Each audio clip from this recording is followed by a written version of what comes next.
Ladies and gentlemen and ladies, you are now tuned into Fly Nerd Group. Yes, FNG Fly Nerd Group podcast. Yes. Lots of yeses. That's a lot of yeses. Fly Nerd Radio. Not just your vertical. Not just your horizontal. Fly Nerd Radio. Yeah. Glass Sterling would be proud of you.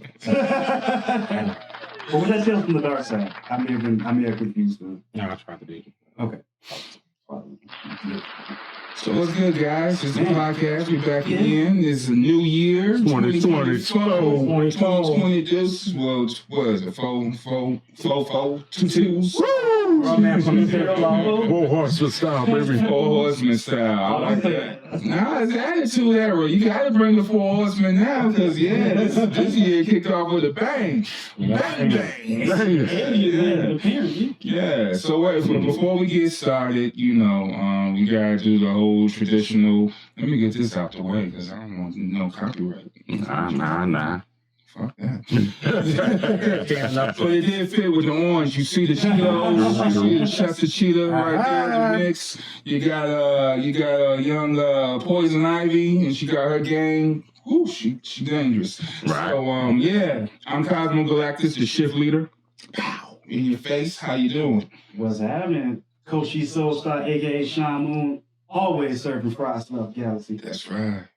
Your friendly neighborhood, Corey Green. Is there one of you in every neighborhood? Not it needs to be. Okay. I was just checking. I need to check now. Make sure you're in there now. That'd be dangerous. But straight from the south suburban side of Cybertron, Chauncey's Prime, a.k.a. Chauncey Woodson. What's it like with the Cybertron? It's not good. It's not too bad. A little bit.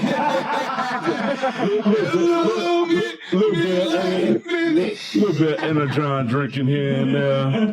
Occasional sweepers, scuffles, seekers, and stuff like that. But Now all our pictures Friday with like Megatron and Star sitting on the wall.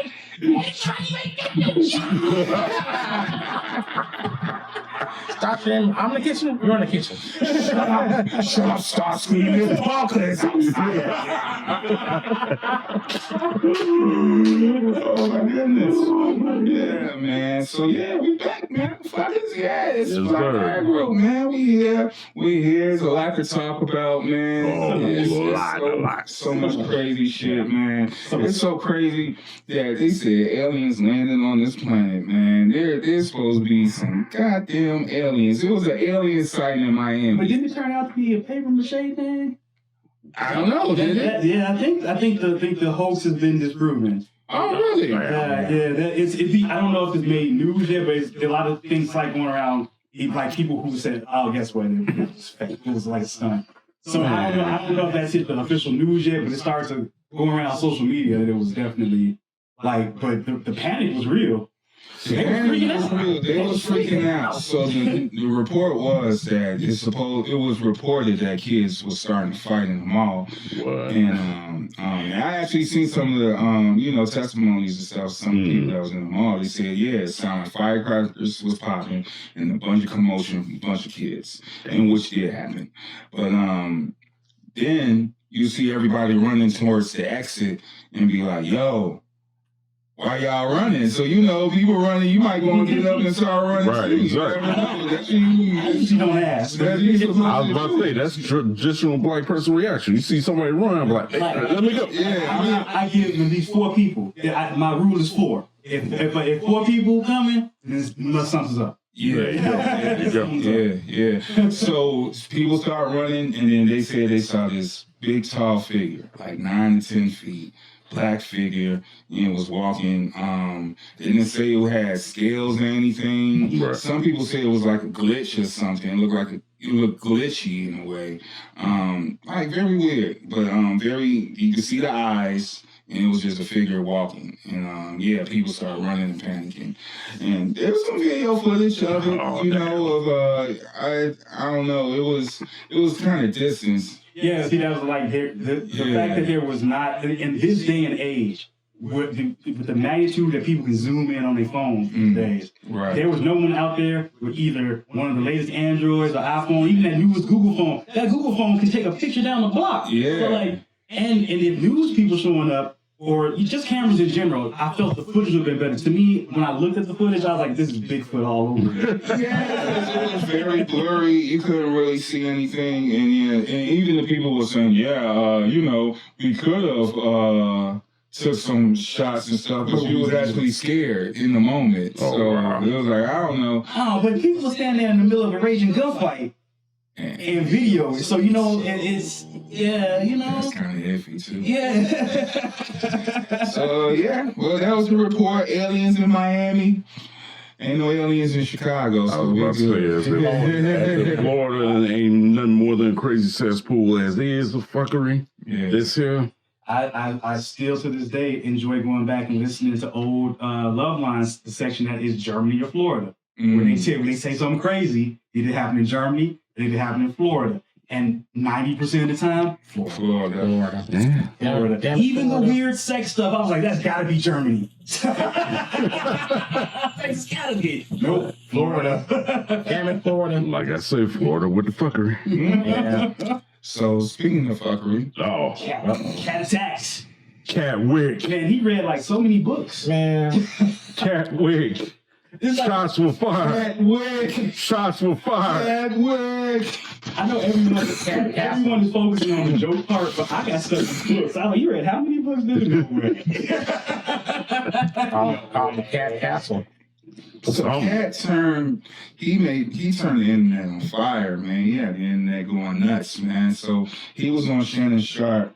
He was on two podcasts. He was on Shannon Sharp and he did Willie D's podcast. Right. Mm-hmm. And the Shannon Sharp got so much notoriety, dude. He got like what, 40 million views? Yeah. It escalated because it was like 7 million, then picked up to 12 million. Mm-hmm. Then I heard 20 in the 30s, and now you say the 40s. Yeah, man, that was crazy. He turned the shit on fire. So pretty much Katt Williams was on there. If y'all under a rock, y'all probably already seen it. So, he was on there. He fired his shots at comedians. He fired his shots at actors. He fired his shots at Hollywood. Oh, yeah. And just people in general, you know what I mean? He cleared the air because Shannon had comedians previously on there telling their story. Mm-hmm. And, this is all 21 years old shit. You know what I mean? Like, this is old shit. It's like, I can, Friday after next. Yeah, it's like, I can appreciate some of his candor and definitely some of, he's definitely been slighted, but he's also made his money, so the motivation as I watched this interview is stream of consciousness. He just kind of was like gone. He just like, bloom, bloom, bloom, bloom, bloom, bloom, bloom. And then as I listened to some of it, I was like, well, that's sour grapes.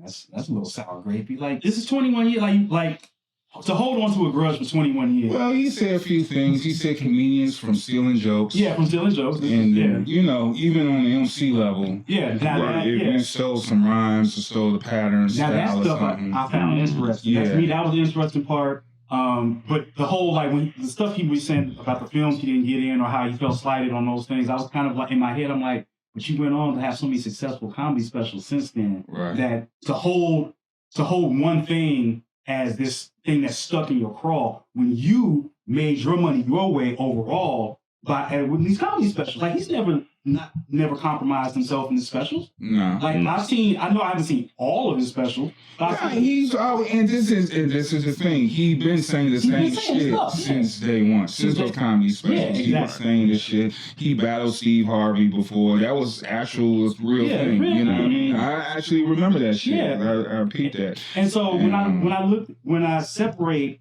the complaints from the joke stealing from his career, the Hollywood stuff that he mentioned was kind of sounded like, all right, you salty, you didn't get that, but you still made these millions. But about the other comedians, that was the meat to me.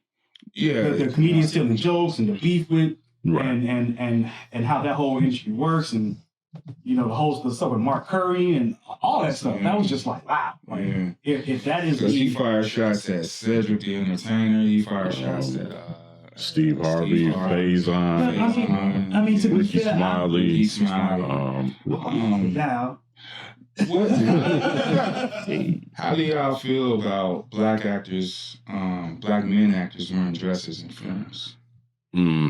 I say if that's not your if it's not your particular truth, made out, and it's like not. To me, it's something that should not be hammered in. It's like if the story is unique enough, okay, but let's not make it a thing. Right. And it became a thing, and that was bad. Yeah. It became a negative. It went from Mrs. Doubtfire level funny, because Mrs. Doubtfire was entertaining at its time, but then we got hammered home with like if I said black men. Yeah, if Martin only had done Big Mama House once, that's all we needed. Yeah. Don't. You did it. Let's move on. You did it. Move on. To me, like just move on. So is there any indication of that? Like, you hear these things about Hollywood rituals and Hollywood, you gotta humiliate yourself in order to, get some status and shit like that. And this is one of those things how you humiliate yourself. Excuse me. Yeah. And yeah, you hear all these little things and see these certain actors are doing, and then see how the actors that doesn't do it, where their career went. It's a lot of little, things you can't pay attention to if you're into that type of shit, conspiracy theories and whatnot. So yeah, what's your opinion? So to piggyback off what Coach Eastwood said, if it's done one time, okay, fine. But when it's done like multitude times, like i.e. Tyler Perry, who was made a big knack of, making Medea a household name for, he won. And to me, Medea, it could have, to me, like, okay, the times that when Martin did it was for the story. Right. Okay, Eddie Murphy, and what was that? What was the one with the big, he was the big girl? Not the clumps, but he was like the professor? No, not a professor. Norbit. To me, that was that's two movies right there. To me, he didn't need to be Restitution, whatever her name is. Reputia. Yeah. Like, he didn't need to be Reputia. Like, he didn't need to do it. That could have been given to a black actress. Same with I feel the same with Tyler Perry. Medea, you could have found a black actress to be Medea and embody that for you. So if you're not doing it as to ingratiate yourself, but if you're actually telling a quality story, then I don't really care what you dress up as. If your story is good and you portray the role strongly, but if it's clownish, all the time clownish, and just all the time doofy, then no, don't. Why are we doing this? What purpose is it serving? It's not. Just move on. There's way more creative stories to be told out here, and I get what they did, and it's whatever you did it for the check. Then move on. But to me, how Hollywood has been recycling these ideas for God knows how long. For black people and any other person, really. But yeah, for black men, they should. If it doesn't serve the story, then don't do it. I agree. If it's not serving the story, just don't do it to be like, I'm loud and obnoxious and I'm a black woman. Woo-hoo-hoo. Right. No, because not only does that make you like a fool, it paints a bad picture for black women. Well, I mean, why you gotta write that story? Why do that have to be produced? Why do that have to be? I don't think it has to be. Because a lot of internet comedians do that too. They imitate women and that's not even Hollywood. They're doing that off their free will. I mean, so is that a form of entertainment? It's a bit. John Leguizamo did Puerto Rican women. Yeah, numerous times. So, but see, the thing is, it's been oversaturated with black comedians a little bit. Yeah, I think it's not a unique lane. It's not a unique thing anymore.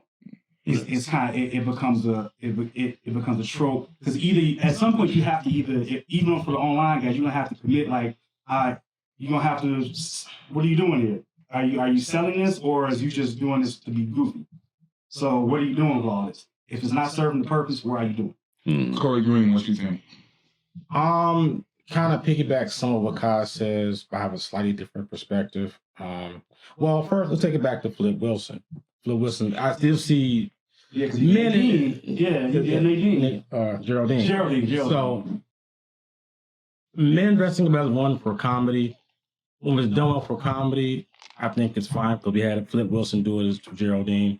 Even Jamie Foxx as Wanda in The Living Color, we all laughed our head off at. So there's a history of Yeah, it. Mark, But it's about doing it well too. Well, that's who I get on that. But is it necessary? Is it something? No, I'm gonna get on that. I mean, for a comedy, if it works, fine. I think no one should be forced to do it. Like how you do it to have for Dave Chappelle. Dave Chappelle said, "No, I'm not doing one." And they were like, "No, Dave, you should do it." He's like, "No, I'm not doing it." And that shouldn't be a problem. Also, other actors besides black actors have worn dresses. Even white actors, popular ones, have done it either in a film or a bit, even SNL, like John Cena. I think John C. Reilly did it. A lot of Kevin Hart did it. I didn't know John Cena did it.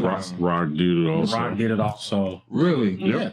Like I want to say Christian Bale also does a bit for comedy. Like it's out there. The point though, But no, hold on, dude. It's comedy, but I do admit with us, if you're a comedy, if a comedy wants to do it to make it something funny, fine. But I think no black actor should be forced to do it, and when the actor says no, his career is in trouble for it. I think that's a problem. Yeah, it should never be. It should never be mandatory. No one should force you to do nothing. Even Jaleel White did it for Family Matters, although he didn't want to do it. But also the good thing about with that, it showed his range as an actor. And so was with Geraldine. I know another actor I can't think of right Range did it. Is that show Range? Huh? Ving Rhames, Wesley Snipes. Yeah, Wesley did it. Ving did it. Like a lot of actors that, done. once again, that serves the story. They play drag queens. So he played They're actually playing drag queens. Playing drag queens, different. If you are actually playing a drag queen, then that's the role you're playing. And with Eddie Murphy, he showed his range in the Unprofessional film. Norbert, I didn't want to see Norbert. No way, fine, whatever. But he was known to dress up as other characters. He did 2 female characters in The Nutty Professor for comedy. So he wants to show his range for comedy. Fine, but no actor should be forced to do it. He wrote Nutty Professor. And he wrote it, right? Yeah, so he wrote so when you are making it and you are in the controller, then I don't have. It's nothing. If my opinion does not matter, you do what you want. I can't tell you how to create. Right. But if some exec comes to me and is like, hey, Mr. Moon, the only way you're gonna get on is if you do this. Well, no matter what it is, if he said the only way I'm gonna get on, because he said Chappelle walked away from $50 million, and those were some of the offers and stuff that happened. And I don't know, he walked away from $50 million to $200 million. So to me, he made the right choice. Well, he made. It's hard to say, cause you're an artist, you're a comedian, you're an actor, but you do it for comedy. You're on the come up, you're blowing up. If you want to do certain stuff, you think to be funny, that you think is funny, fine. But no exec, like you said before, you say, hey, Kaz, you're on to come up, give you your own show. We need you to go on this film, maybe this skit, and wear a dress. You tell them, no, your career should not be on the line because of it. And that's a problem. If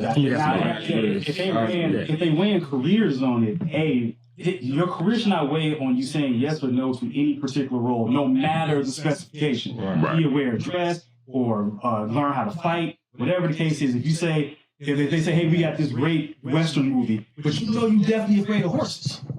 Right. You don't do it. And they shouldn't say, oh, now you blacklisted. Blacklisted because of it. Right. So it's all individual. It comes down to individual choice. Because I don't believe that if you don't want to do it, if you really don't want to do it, you're not going to do it. Right. And that's what it comes down. It comes down to individual choice. At the end of the day, you're not going to do something that you really don't want to do. Right. And so now, granted, if you starving, that may look good. Like if you're a starving internet comedian and a studio comes to you and say, all we need you to do is this, they may take it. But once again, it's a choice. They're not forcing it. You gotta make that. You gotta say yes. And if so, say yes. It's hard for me to believe that all of these actors have done it under duress. Exactly. Because what's keeping them from, especially someone like Martin who has spoken out, who has worn a dress on film, but also spoken out against Hollywood, what would stop him from saying, they forced me to do Big Mama's House 1 and 2, and I mean, was it 3 of them? 3 of them. Really? I ain't do it. Him and Hands said, him and They did White Girls. and that was their shit. That was their choice and their shit, and they made it funny. If they wanted to do, and I have nothing against Marlon Wayans and his brother. And so I get a little bit like, not, I won't say defensive, but like I question when people say you got forced to do this role, and now, okay, so you got forced to do something in 1999, and now here we are 20 years later, it was under duress, you never said anything. Like, it's kind of hard to believe in certain cases. It's like, so these people never speak, never, ever, ever, ever, because some of the people he mentioned got money to play with. And so if you got, but like, let's take Eddie Murphy, for example. No one forced him to be put on be retribution. He chose that. Yep. Because there's no way you about to. Eddie Murphy was still a player at that time. He's still a force. You about to tell me you forced Eddie Murphy into a dress? You forced him to do it? I don't think so. Eddie Murphy in the 90s is somewhat at the height of his career, making money, making films. With Nutty Professor, you made him put on the dress. He was one of the funniest characters in the entire film. He played the grandmother and the mother. I'll never know what happens behind closed doors. And that's the thing about that. He was exposing Hollywood a little bit. So, I mean, that's pretty much the gist of it. He was just talking this shit, exposing Hollywood. He was saying some positive things, too. He did raise his family. He did leave his family from a toxic situation he left. According to him, I don't know his life, but this is what the man said. He read 3,000 books in a year, you know what I mean? So that's some studious shit, you know what I mean? That's some Dr. Doom shit. Right. Down the math of how much time it would take, even at your baseline, like average novel, and they were like, how could he have done comedy during that time? Like, how did he? Or the other argument is that he could possibly be one of those type of people who can speed read, but did he retain? He a Full Metal Alchemist. Yo, you got it popping. I mean, whatever genius level Katt Williams may fall in, he's done well for himself overall. He came out, he spoke out some stuff, he set the internet on fire. But I said, just like I said when it first happened, I was like, we'll have a new hashtag next week. And we do. We have a 20-minute memory. Because my question is this. The only reason I brought that up, and I brought up to Willie D, because he said some stuff on Willie D. I don't really going over that. You can check out. Yeah, like the Willie D interview was like different in tone. Yeah, very different. He was like more scaled back or whatever. Yeah. So my question is this, because we do a podcast, we live in a group, you know what I mean? And check out Southside Radio. We got WFNG Fly Nerd Radio coming soon. Every Monday, check us out on Southside Radio. Listen to GCI 92.3. That's where you need to be. WFNG. Listen to us. Come on down. That's a high drop. That's a high drop. Say that again. If you're tired, listen to GCI 92.3 and listen to WFNG. Yes, sir. That's a drop. All right, we'll cut that. Yeah, y'all. I love it. Yeah, you're going to do some more throughout the day. So anyway, so now, man, so these are podcast hosts, Shannon Sharp, and this is Willie D, right? Mm-hmm. And, and something like Drink Champs when you have your guest that outshines the interviewer, right? Right. Uh-huh. So, they question them like, why didn't you press them about this? Why didn't you ask these type of questions? Or why did you scale back? And why didn't you move forward with these questions? And their response is pretty much like they're not journalists. You know what I mean? They're just entertainers that have the platform and they're just here to entertain or yada, yada, yada. Is there any responsibility as a podcast host when you have any type of guest? Yeah, there's a responsibility that you have. And when I think further, they are journalists. They may not be journalists in the traditional sense, but isn't Shannon Sharp a sports journalist? 100% for Shannon Sharp. Yes, for sure. He's a journalist, and for him to say he's not a journalist, that's kind of crazy. Yeah, that's whatever. But Willie D is also a journalist. He's just not a traditional journalist. Like, he's not trained to ask the follow-up questions, the leading questions, to lean in on it, to pick up on the subtle clues. He is more of I'm about to just let you talk. Right. I'm going to let you talk. Anyone can do that. And anyone can do that, but the fact that you're packaging it up and putting it out there as information that you're sharing, that makes you a journalist. You become a journalist, whether it be video journalism, print journalism, because sometimes people think journalism and think guy with a notebook scribbling. What's the story? What's the story?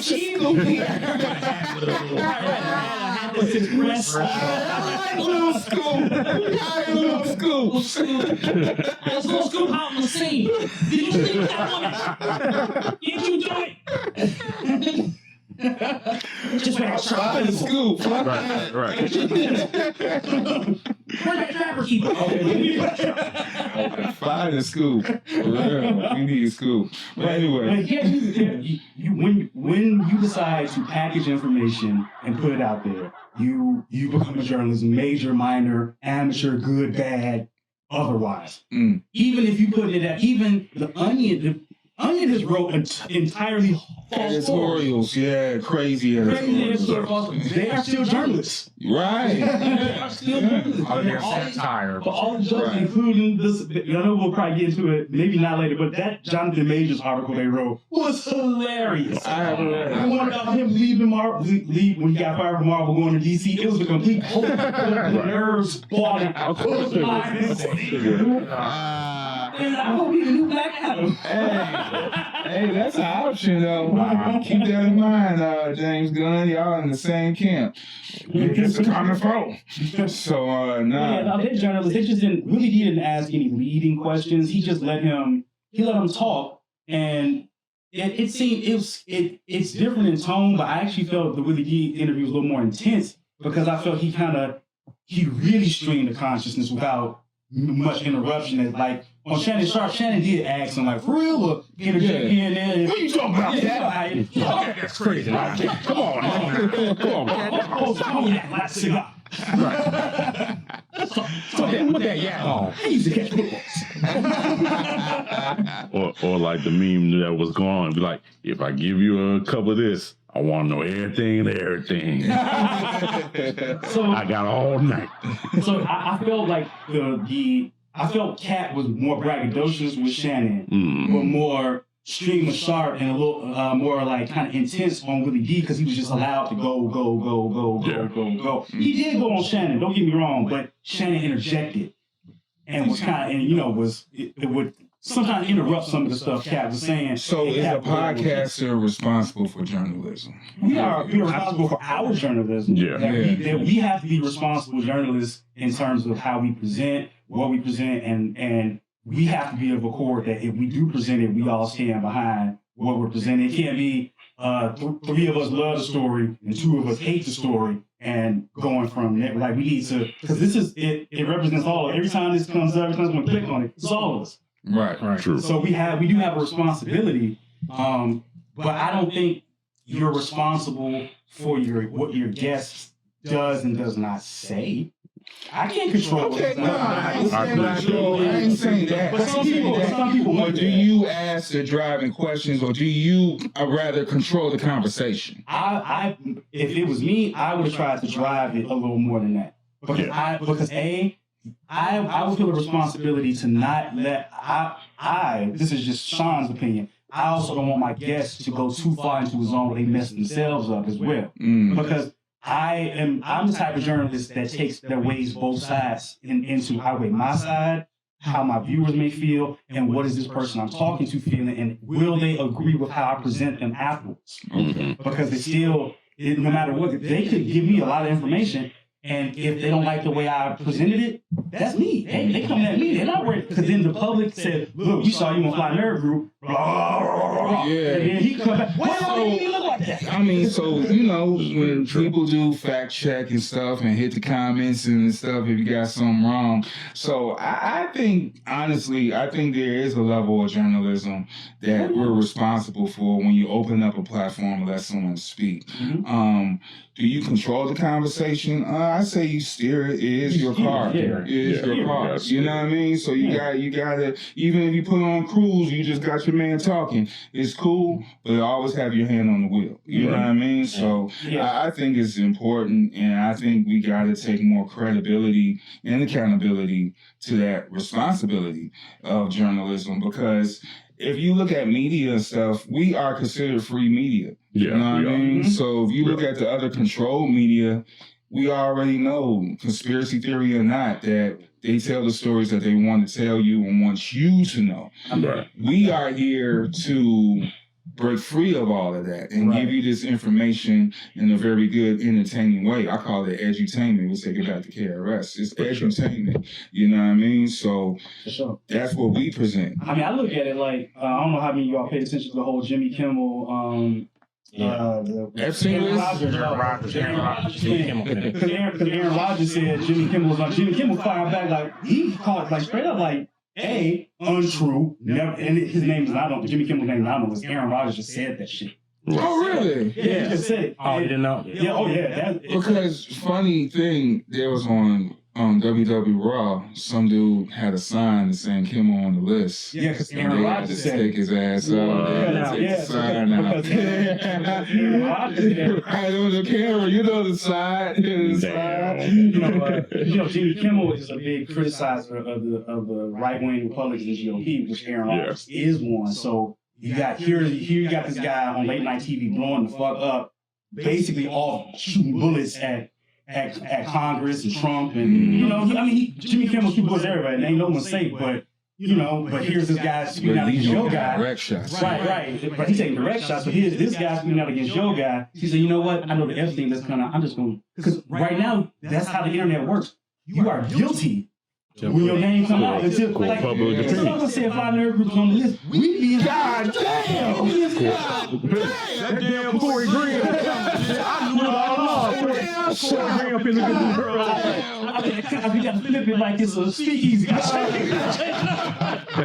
it. What's the button? Switch it. That's what I was going to pitch it back on. I want to mention with podcasts with guests, and it's if possible, depending on the situation, you got to make sure your guest is also telling the truth. Because people now lately with us making our own content now and whatnot, some people go here and just say any old thing, true or not. That's why the Aaron Rodgers thing is so important, because it's like Jim Kimmel was like, dude, why are you making up stuff in line and saying I'm on the list when it's air apparent I'm not, and there's a receipt saying I'm not? What are you doing, sir? I'm gonna come at you. No one's going to admit if there was on the list. Well, I know, but I'm saying, especially on camera. Yeah, but he blatantly lied like shit, saying he on the list, and it's like he's obviously he said not. it because they Gets clicks, ongoing feud online, and he just get clicked. And then Jimmy, I mean, well, just for the record, for the Epstein List, I mean, I don't know if it's the actual thing that I saw on Twitter a few years ago, but there's going to be names that people's going to be shocked about. There's going to be names that motherfuckers is going to be like, well, oh my stars. Now, what they was doing there, I have no idea, but there are names on that list that people is going to be like, oh. That's the caveat, is that there is no discerning between those who may have had a casual dealing with Epstein. Right. Because he was a financier. That's like, I mean, granted, evil motherfucker. Evil dude. But his day job is a financier. Dealing in high-level finance puts you in contact with a lot of powerful people who may or may not subscribe to what you're doing. But the list itself does not discern who was like talking business and who was talking pleasure. It's just these are the people who he met with.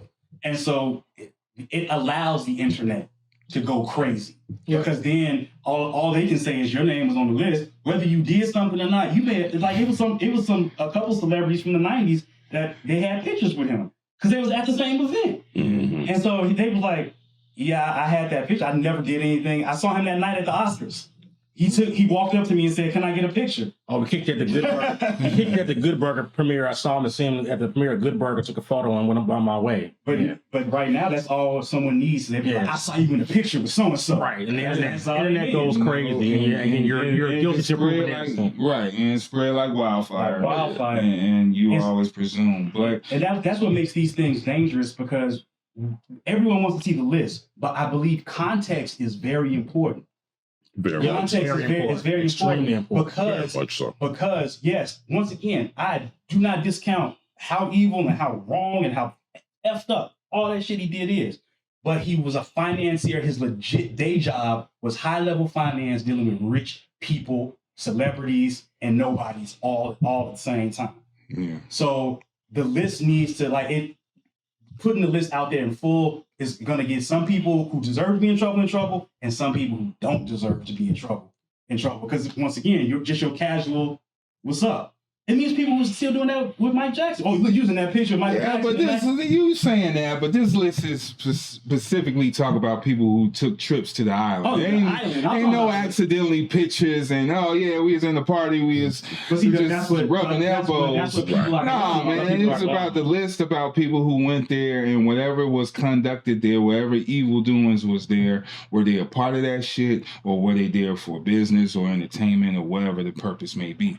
But like I said, there's going to be names on there, and and don't let the distractions.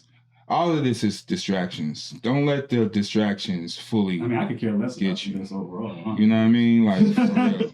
Don't let the distractions get you because they always out there. And real shit's going on in the back. Very real shit. You know, so always be aware of that, and it is what it is. But do your information, like Maxie say, due diligence, study. Look this shit up and, just keep it to yourself. But the list is out there. Fact-checking is fundamental. It is. Yeah. The list is out there. Get your receipts. Cat attacks. And we'll just get to the more drama stuff. So, Jonathan Majors. Oh, that guy. Finally said some shit, huh? I didn't see the interview. I only saw the piece of it. I only watched the full. Well, it was pieced out anyway. It was a whole week. They made a whole week event. It was like a week ago.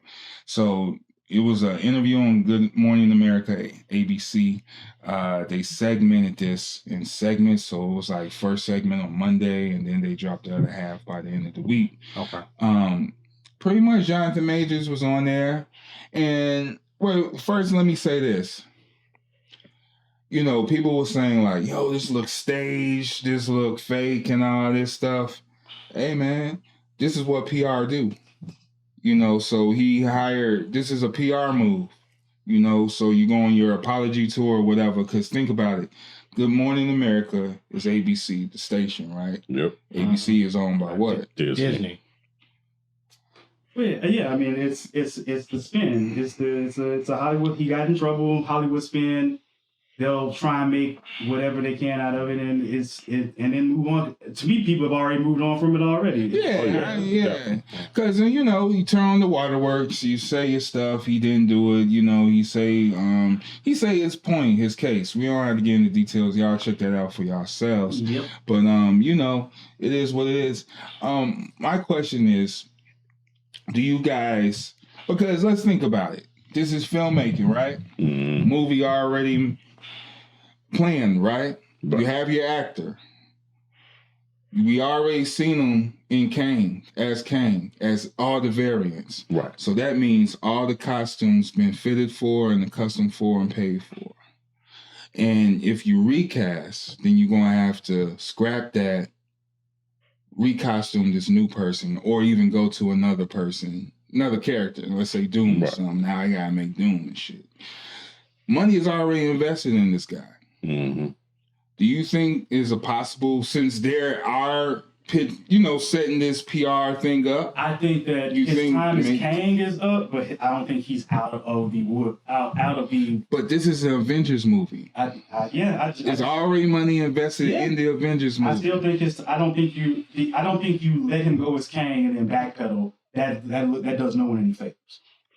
They did James Gunn when it was time to film Volume 3. They had to call that man to do it. Right, well, I'm saying, but James Gunn wasn't let go because of controversy. He was let go of some tweets. It was like controversial tweets. Yeah, but it wasn't. There was no court. He didn't have. That's true. And his director's a whole different. So that's a different thing. Once. What did he get appealed? Well, I mean, you know how long appeals court take? Let's say he gets it. It is also the public opinion. Let me tell you about appeals, because it's what the orange one does to keep from having to pay out. Judgments come against them, you appeal it. Appeals take years. You can sue you can successfully sue somebody for $300 million. They appeal it. It's held up in appeals court for years. You could die, and then the case goes nowhere. That's how appeals work. Appeals take forever. It's not a fast process. So to appeal it, let's say by the time they appeal it, it's 2027. It's too late. Kang's scheduled to come out, 2024, 2025? Was? So And courts do not move fast. Not when it's almost a year to get this in court, and the decision is out, and appeals take even longer, and you have to serve so many emotions, so much paperwork. It's why like he gets an appeal, which is great if he gets an appeal, but his time as Kang is done. Kang is that's a wrap. That is an absolute wrap. Unless you really 100% plan on backpedaling on it right now, which makes you and him look not so great anyway. I think. So what's the point of doing that? So what's the point of doing the interview? What's the point? I think he needed to get. He needed to get. Last time I seen this happen was R. Kelly. Yeah, that motherfucker went crazy. Y'all trying to kill me. But he was actually cheating on the girls though. Right.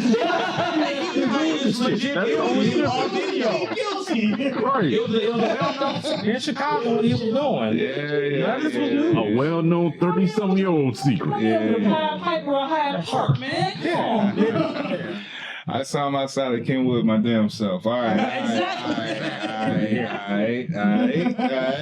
I think Jonathan Majors has maybe not a chance to come back as Kang, but I don't think his career is over as some predict. They dropped the Dennis Rodman movie. They just announced that. What Dennis Rodman movie? He was going to be play Dennis Rodman. Oh, really? Yeah, I mean, everybody's going to get space from him right now. Right now, yeah, he getting space. I'm saying, like, I don't think he's going to have too big of a hurdle to jump back. It's going to be a hurdle. It's going to be, it's going to be rough. It's not going to be easy, but I think he can come. It's just not going to be under the Marvel film, and I think I think everyone just needs to let it go. He was Kang, and then he got put in the desk drawer TVA, and that's it. It's done. I think another 2 to 3 years approximately, he'll be acting again in something. Yeah, he'll pick up something. Maybe he'll go theater for a little while. I mean, he is a theater trained actor. He is a theater trained. So he could go theater. So he could go theater. You know, a lot of these guys have, you know, there are serviceable backups. Yes, the bright lights and the big paychecks of the big blockbuster movies work, but sometimes if you take a hit like this, take it back to basics. If you start in the theater, maybe go back to theater. Some people never left theater. Look at Patrick Stewart. He did Shakespeare continuously. That's true. To this day. That's true. Like, he will not do Star Trek to do Shakespeare. Star Trek made him a multi-millionaire. Yeah. So sometimes you got to go back to the basics and rediscover who you are as an actor. Maybe there's something. You definitely got to recall. Yeah. That's the and more or less, they're going to recast him anyway. Yeah, I mean, yeah. And they haven't announced anything. So that's what I'm saying. We don't know anything. We're not in the Marvel. I'm not going with the internet because the internet putting dude up and saying, "Oh yeah, this is recast." Like, no. They ain't haven't said anything. That's why I asked the questions, because real money is invested in Kang already. Yeah, sometimes you take a loss. Sometimes you take a loss. You know, it's easy to fire somebody, but you got your department calling like, "Yo, we gonna scrap this and do what else?" Like, "Yo, what's going on?" That happens. I mean, that happens on productions all the time. Yeah. Sometimes without controversy, sometimes it's just scheduling conflicts. Yeah. That brings us to the next thing. That, like, everyone wanted there to be scandal about Steve Ewan leaving the Punisher. I mean, leaving the Thunderbolts. When it was just simply because of the strike and other obligations, I don't have time. Yeah. It wasn't looking good. It didn't have a start date. Right, it didn't have a start date. He's trying to schedule other gigs, and he's like, when we starting this, and they couldn't really get him a solid date. So you know what? Oh, really? Yeah. So that's the real story. Before we get to pre-production, let me back out so you can find somebody. Yeah, because he probably getting other offers and shit to do. Yeah. He got to figure it out. Right. It's now that because the strike delayed so many things. And there were projects that he had signed up for prior to signing up to be the Sentry, and with them not having even a production start date, like he's like locking in his schedule. I gotta do voices for Invincible. I gotta go do this movie over here for Netflix. I gotta do this. I got this other thing I work on, and I'm still a family man. I want to go on vacation. Where we gonna fit? And he was waiting for an answer, and Marvel told him, like, we don't have an answer right now, and so he was like, I gotta back out. You have to buy out. Yeah, I gotta back out. That's funny because I thought he read the script. Was like, I'm good. No, I'm good, man. What is this crap? No, it was scheduling conflicts. There was a role that went to Johnny Depp at one point that was supposed to be for somebody else, and it was just because of a scheduling conflict. Like, it's, you know, things like that happen. All the time. And some actors and actresses, they have the wherewithal to like give studios a heads up, like, okay, this is not gonna work. I thought it would work. It's not going to work. It's just that now we live in the type of news cycle where we find out these things. There was a time probably in Hollywood where that happened and we didn't even know. Well, we wouldn't even known that he was Sentry if it wasn't for Kirkman, though. Yeah. That's what I was saying. We know too much stuff. Yeah, Kirkman accidentally. Kirkman let that out. He's like, I don't work for Marvel. I don't give a fuck. Yeah. My man's and them, he going to be Sentry. So, no, that's hilarious. So, yeah, he left. So good luck with that. Good luck with Thunderbolts. And since we on this Marvel train, it's 2024 and we haven't spoke about this one yet. So let's get into the what if. What if Corey didn't play Guile? I probably would have won if he won that.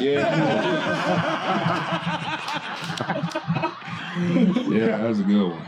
Next time, I'm going to tie your hand behind your back, make you play with one hand. You're going to have to figure it out. If I win again, you'd be triply mad. No, if you win again, I'll just tie your Street Fighter forever. I don't want you to do that. I don't want you to do that. I still think he talked to Gal like with his mind. Right. He bonded with Guile. It's like a summons. Symbiote. It was symbiotic. It's like when you touch the controller, the spirit of God that travels through the head. Like Video Man or Flight Man. I bet you if I actually recorded you with a camera playing, it's like a ghost of Guile. Just on your back. Like as you touch the controller, it's like sonic boom, slash kick, sonic boom, flash kick, special. And Corey's just now, can you Corey play? Keep going right. Yeah. Unflinching. And I've seen it. You know I've seen it. I was there. That's just how I play, man. I don't know what to tell you. That's how I play. It's like you get into like the most zen-like state. It's like you can hear the birds chirping in the air. Waterfalls go behind him. It's like anime. When and then like he walk off like there's nothing like you just did. He just turned. I want just walk off. That's totally not me. Sorry, No, fake news. No, it's totally not me. I don't do that. Street Fighter Goblin right here. All right, y'all. So yeah, what if? What if season 2 started? It was actually interesting. This happened around Christmas, right? Yep. Yeah. So they was dropping the episode a day. So they was doing like the 12 days of Christmas and shit. Right. So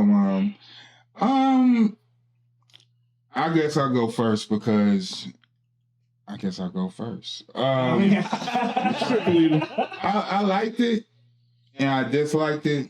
And, because I have my feelings about, like, season 1, too. I felt like some was hitting, some wasn't. I still think overall What If need to broaden itself a little bit more in regards to that concept because there's just so much that you could do with the Marvel Universe, the MCU, to be exact. There was some good shit, and then there was some misses, of course. My thing is, I really like the Tony Starks. I like the first episode with Nebula. I like the Tony Starks. The Hela episode was dope. The Hela episode was dope too. Now, the rest of that stuff I don't know about. I ain't really too much of a fan for. I think they focus too much on Captain Carter. Well, once I got to the end of it, I see what they did, which occasionally in the What If comic, they would fall. There were some 2-parters and 3-parters where the Watcher would take particular interest in one of the alternates, and with what happened in the previous season, she could see him because she's interacted with him. So there's kind of like that resonance thing that had like, oh, I've gone beyond the veil, so now I can see. So I can see. I can see the things. She got a third eye open a little bit, and also like he didn't really mask his presence from her because he likes her. He genuinely likes Captain Carter. But what's his boundaries then, nigga? You can't be interfering. See, but that's how it is in the comics too. You actually love the Fantastic Four. That's how he got involved. He didn't get involved with nothing. He had watched Galactus eat world after world. He never after world didn't do nothing. Yeah. But he saw the Fantastic Four and how they treated the Silver Surfer, and he was like, there may be something more here. And then he looked more and he fell in love with Earth, and so I'm just gonna do this. He got in trouble for it though. There was a trial and watcher. There was a trial and watcher. How did he get involved in Earth? I remember. So it was more than once or twice. Okay. Yeah, I mean, so there was Galactus. I mean, he told them where to find the weapon that could kill Galactus. The nullifier? Yeah, the ultimate nullifier. Oh, okay. He was like, I know of a weapon. It's a dangerous trip. I can't go. You snitch. I would have whooped to watch that. It's like, yo, man, you need to stay in your place, homie. There was another watcher that was a rogue watcher, and he's the one that lets you see exactly how powerful the watchers are. Mm. He stopped caring about watching and started interfering all the time on every level, sometimes to the ruling some alternate planes because he felt like you all are going to mess it up, so I'm going to be in charge. The watchers are they're on a beyond level power scale. Oh, I believe. Yeah, they're on it beyond, but they have just chosen. They're like, we are here to catalog, look, and that. They're the ultimate voyeurs. Yeah. Someone got to do it, I guess. But after I saw the season as a whole, especially the last parts, I kind of got a better sense of what they were doing. They were filler episodes. I felt the same way. They're, just like the comic. Some were good, some were bad. I appreciated them wrapping up the Doctor Strange thing, though, and actually, I'm glad that who they did it with, because it just closes that loop. Yeah. We don't have that Doctor Strange thing like that. Now, if they don't tell another Captain Carter story, cool. She did her job.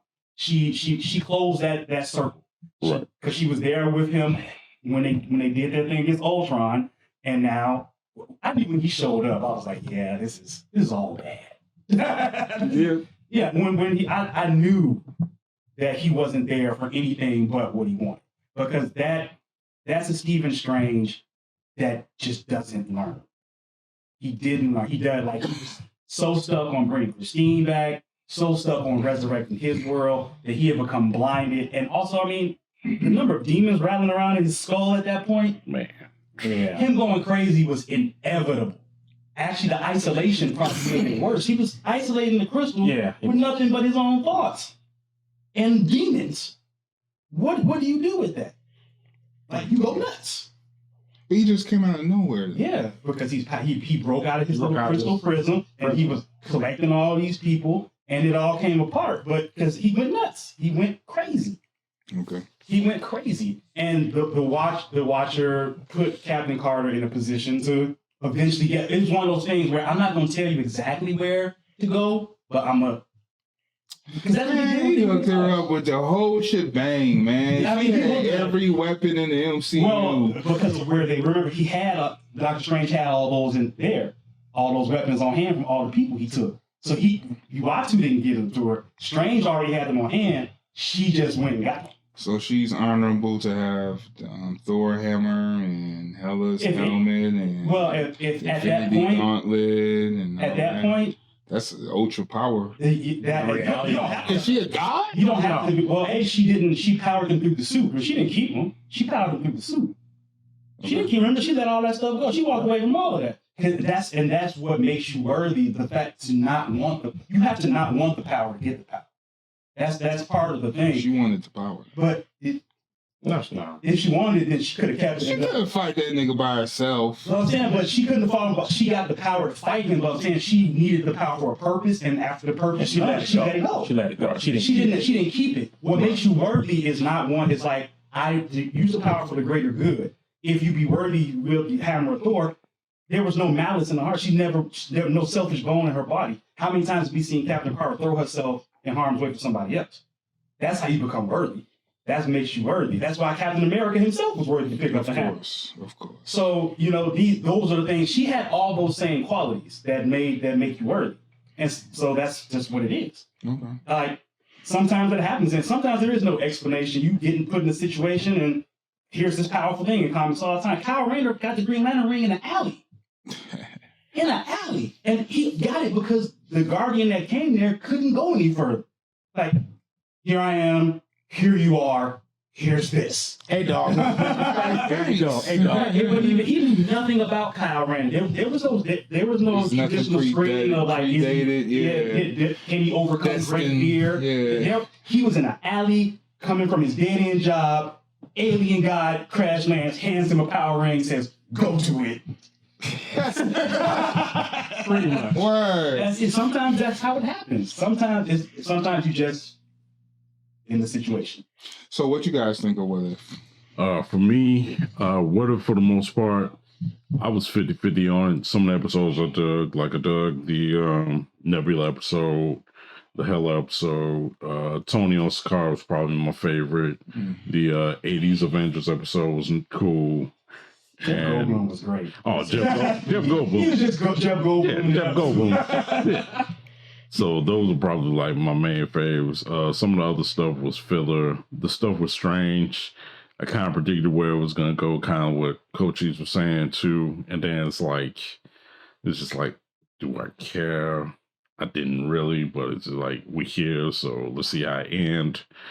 And I don't really have too much problem with What If. My only thing two things I would change about What If in general. Try to, infuse a little bit more stuff that's outside of the MCU. Everything doesn't have to be MCU related, even though MCU is catalyst for the current entertainment. Yeah. Also, if you really want, people to tune in to What If like that, I say take a page out of Star Wars Vision's book. And get a variety of animation. I agree with that too. Don't stick with. I kind of agree with that too. Because What If you get different writers and different illustrators? Yeah, that was also that's part of the book. Really, is that almost each segment or each issue of the book almost always had a different writer and artist. Now there were some writers who, because sometimes that was the book writers cut their teeth on. Yeah. Like, we think you got potential, but we don't want to give you a franchise book yet. So you write like What If or Marvel Team Up, Marvel 2-in-1. that light. Right. Yeah, there you go. Marvel 2-in-1, Marvel Spotlight. You write these, and then if you good there, then we'll graduate you on up. That's how What If and all those other books used to be. And sometimes you get some really good gems in there. I will always encourage people to read What If the X-Men Lost Inferno, because that was just that was so hard. I remember reading that. The scene when Wolverine takes the claw through Spider-Man's chest, and the way it's described, they were like Spider-Man. Incredible agility, confined space, don't work well together. And then Wolverine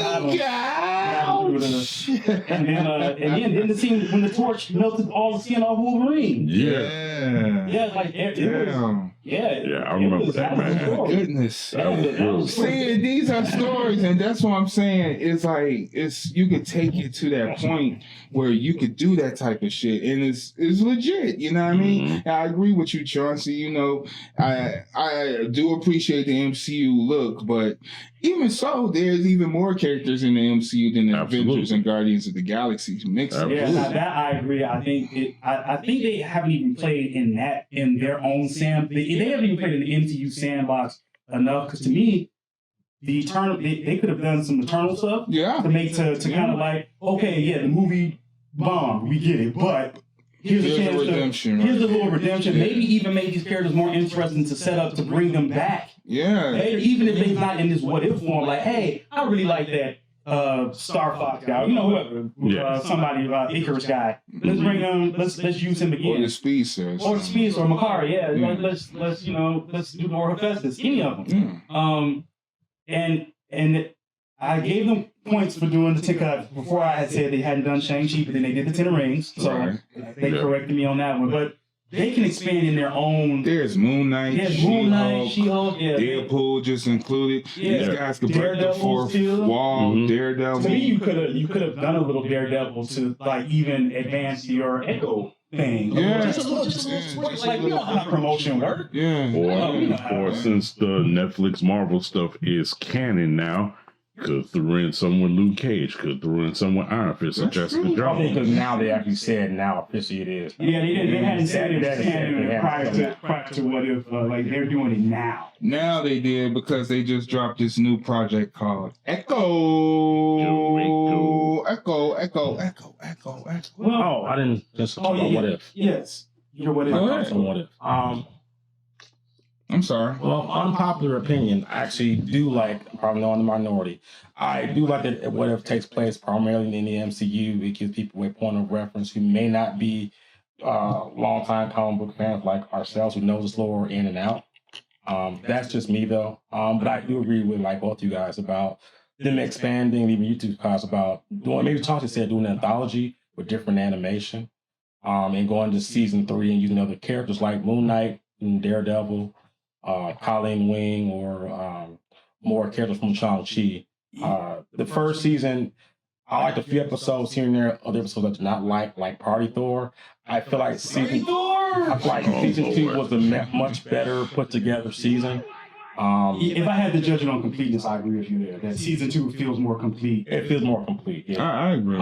Even the stuff that I thought was comedy, like the Christmas episode, a parody on Die Hard, I thought that was cool. They used all of the Christmas movies. Yeah. All of them. There was Home Alone, Die Hard, Jingle All the Way. That was up to me. Jingle All the Way? Yeah, when they argued about The Iron Man the Iron Man toys. That to me, that was only for me. That was only a good part of the Christmas episode with all the references. Because I could care less about Happy becoming the Hulk. Yeah. It's funny. But I want them to try more stuff, be more experimental. Werewolf by Night. What? By night again. But again, no. I'm saying that's something they could do to me in season 3. They should have people be more ballsy, try that stuff. So I did like what they did in season 2. I did like the Nebula episode and the 1602 stuff, and go more in that route, but also try anthology stuff with different animation. Because the animation I'm not that crazy about. I don't think every episode should have the same look per se. Yeah, I'm not a fan of cell shading animation. Like I didn't like it when it came to video games. I am, but I think it's worse when it's done a certain way. And then at first, I liked this when I first saw it in season 1, but I think over time it waned on me. It's not as It good. looked generic and Disney-fied to me. Yeah, like the first few episodes I thought was fine in season 1. After a while, the honeymoon phase was over. I didn't care for it anymore. It's the same animation from the Avengers Assemble cartoon, just cell shaded. It's the same. Like if you think I like that. I like that. Animation's show. fine. I actually like that. Y'all like that show? Yeah, I love it's the same animation. They just cell shaded. It's the same design. They got 3D. They just 3D and cell shaded it, which they didn't need to do. I mean, I see what they did to make somewhat more like the MCU characters for the audience, but I'm saying they did it for Marvel the animation.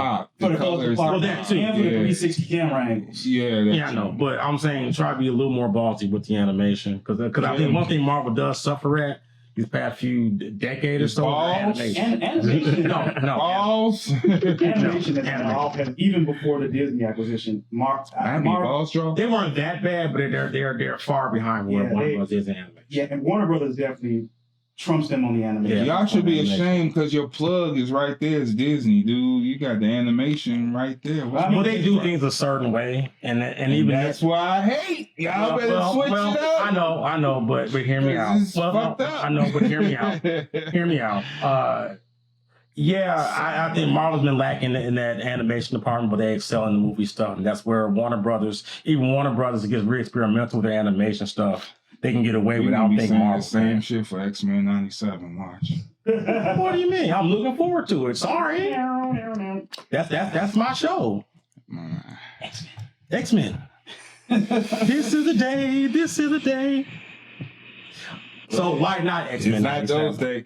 I don't know. I think the animation. I wasn't a fan of the animation of the original X-Men. Like I didn't like the animation. To be fair, we haven't seen the 97 animation yet. Just besides stills, we haven't seen what the animation like yet. Anyway. What I saw was cool. I mean, we'll see, but I know it's not gonna be any gritty shit. It's a blatant nostalgia grab. Yeah, that's all. That's what 100% nostalgia grab because they do know that there is a a whole generation of Gen Xers, because this is aimed directly at Gen X. Very so. This is 100% at Gen Xers and the later the older millennials, because they were there. You know, 90s. My brother's a 90s kid. You know what I'm saying? 90 kids. Yeah. So you know, like, so it's for Gen Xers and the older set of millennials, but.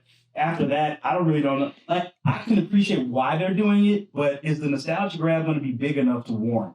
Because it depends on the story and where the story goes. Will it grab a new audience? That I'm not sure about. That I'm not sure. It's hard to say. And if it doesn't grab a new audience, are there enough of us who will watch it to sustain it? And then that would depend on quality, of course, but. You have to, like, for that, I would say yes. You think it's enough of us out there to sustain it and make it a successful watch all the time? Gen Xers and older millennials? Yes. We've been crying about it for years. And also, I'm very pro bringing back at least that into other Marvel shows, because I wanted the continuation of Silver Surfer. Really? I'm sorry. Okay, this. I think it depends on the story. Well, that too, but to let you know, I didn't read Silver Surfer comics. I watched the cartoon show. So that's my point of reference. So sorry. Which cartoon? That's the horrible Silver Surfer. Because there was the 71s. That's the one that was. It had. I saw it recently. Yeah, I know that one. It's on Disney Plus right now. Yeah, I know. Okay, looking like you want to. I enjoyed the show. You enjoyed it? I mean, that was a terrible show. Okay. I liked it. Okay. That was right. Had the animation on there too. Yeah, it had that. Well, that grew on me. When I saw it recently, I thought it was kind of cool. I watched it. But in the 90s, I did like you. I didn't like it at first. I watched it on. Shout out to Pusha T. I watched it on Disney Plus, like, just to see if it was as bad as I remembered, and it was. It was worse. I tried to watch some of those cartoons on Disney Plus too, and I was like, yeah, I still. There's X-Men, for example. Yeah. I was like, all right, well, at least let me go to the good episodes I like. And I was just watching it, like, I really don't like this animation. There's a I hate the voice of Cable. I hate the voice of Bishop. Yeah. Like, Cable's voice was annoying. Yeah, Cable's voice was Bishop sounds like downtown Bishop Brown. I'm here to get the X-Men. That's right. I'm a Bishop. I'm from the feet. Where's Gambit at? Yeah. Oh my God, Gambit. That was an atrocity. Sure. Yeah, he had Sherry after everything. Come on, woman. That not one a continuation. Not last season for Spectacular Spider-Man. Spectacular, but not Spider-Man. That was amazing. That was my maybe. Did you like that? No. That's in my maybe part. Hey, Marvel need to step up the animation. See, you over here like all that shit, but no, these like a list of Marvel animations that was hit or miss. You know what I mean? Like Spider-Man did have some decent episodes, but it was just the animation overall. It didn't get me. When I think of when I watch a superhero cartoon, I honestly do go the DC route first. I go Batman, Superman, and then some of the individual movies. They're the best. Even I saw the first half hour of The Crisis on Infinite Earths that just came out, and it's really solid. Yeah, I want to see that. Yeah, you got it. I paid for the rental on Amazon. It's not fully out on Max or right yet. But I'm curious enough about it, and their track record is good enough where I spend the $10 to. Yeah, you just want to check it out. Yeah, I wanted to check it out. There's nothing wrong. Because I always said, like, Doom that came to Gotham was amazing, and so was Batman: Soul of the Dragon. Yeah, I didn't watch that one. Oh, that's really good. It's Batman in the 70s. It will surprise you. It's a Batman kung fu film. It will really surprise you. I feel like that. Yeah. Michael Jai White voiced one of the characters on this. Oh, I'm sold. Yeah. Ron Tiger on Arrow, so it all. Yeah, I'm on it. Yeah, that was good. Doom that came to Gotham. That would be a dope live action. Well, and they do the whole Soul Dragon shit. Soul of the Dragon live action. Well, I gotta see the animation. I'll watch it depending on the director. But all right, so damn, we went around the world. That's the flat Echo. nerd. Right. Yeah. Echo. Yeah, let's go get into Echo. Yeah, My man. last Marvel thing. Yeah. I mean, I haven't seen the last episode. Echo dropped a few Days ago. Yeah. Not the And, 9th, right? Yeah, it was the 9th? Yeah, off Yeah. It was a Tuesday. So they dropped it, and they didn't do any episode weekly thing. They just dropped it full So watched it. I went first last time. I'll let you guys go first this time. I did not see the last episode yet, but from episode 1 through 4, to me, first should have been longer. Let's cut the power thing. Doesn't need to happen for this character. Giving them powers in this setting is unnecessary. Unnecessary. Say it again. I like the fact that she was just. What was funny is that they did this. She was just voted, I think 2021 or 2022, as in the top 5 female martial artists in the Marvel universe. Really? I didn't. Yes, Echo got hands. Echo is dangerous. Echo. So let's talk about her skill outhouse. set. Let's talk about her original skill set. Nah. Yeah, photographic reflexes, just like Taskmaster. Just like that. In the comics, And she's deaf, she has she was she has a disability, which they did not have in the. She had both legs. She had both legs, so she was deaf in that scene. Yeah, she was deaf. I didn't know that. Yeah, so the making her handicapping her was new to the series. I was very surprised by that because just such an accomplished martial artist. She's an Olympic class athlete in general. Mm-hmm. That means everything she does athletic is way beyond what we can win to come up the stairs. She run up and down. So she's almost equal with Daredevil with that kind of skill set. Yeah. Athletic. Yeah, she's agile. She goes toe to toe. She's combat heavy skill type character. Yeah, so she didn't need this addition of essentially they gave her Mr. Negative power set, which is the ability to purge people of the things that are in them. Unnecessary. Yeah, that's crazy. You're right. Unnecessary. You're right. Yeah, she got the Mr. Negative power set. Unnecessary because she was way more. Now, if they wanted to have done this right. To me, for episode 1 was done right. In the comics, in the 5 issues that when she made her debut, she was hired by the Kingpin to assassinate Daredevil, but first just take him out as Matt Murdock, and she falls in love with Matt Murdock. Okay. And then when it's revealed to her that he's Daredevil, because first Matt Murdock was the target, not Daredevil. Right. Got you. And Matt Murdock was the target, and Daredevil was on the but Matt Murdock was the first. And so he didn't tell her that they were the same. He knew, he didn't tell her. So it all got messed up. And so then after she figures out he's Daredevil, she does exactly what she did in the Hawkeye series. She shoots a Kingpin in the face. Now, but in the comics, she blinded him. Right. Okay. Wasn't she his personal assassin? Did other jobs for him before? She had done other jobs. She was not personal, but he paid for her training because he found out early on about her photographic reflexes. All she wanted to be in life was a concert pianist. Right. That was her dream. But he took advantage of the other skills, the relationship. He manipulated, her in the show. Yeah, she still got manipulated. But, in the comics, she had the whole thing with Daredevil. They fell in love. Tragic, all that stuff, and then eventually she becomes, because of the Kingpin is hunting her, things are dangerous, she becomes Ronin, joins the Avengers, so on and so forth, and then eventually gets chosen by the Phoenix Force, and then she takes the name Thunderbird. Now that's wild. So that's where this. Now that's the magic. Give us that. But go ahead. But yeah, so I mean, I don't think at this juncture powers were needed. Because to me, this was almost a good way to side door your way into Hell's Kitchen and do some stuff. Maybe not tell us we don't need a full Hell's Kitchen story from Echo. No. We don't, because it's not her stomping ground per se, but for her to be in trouble in Hell's Kitchen as the backdrop.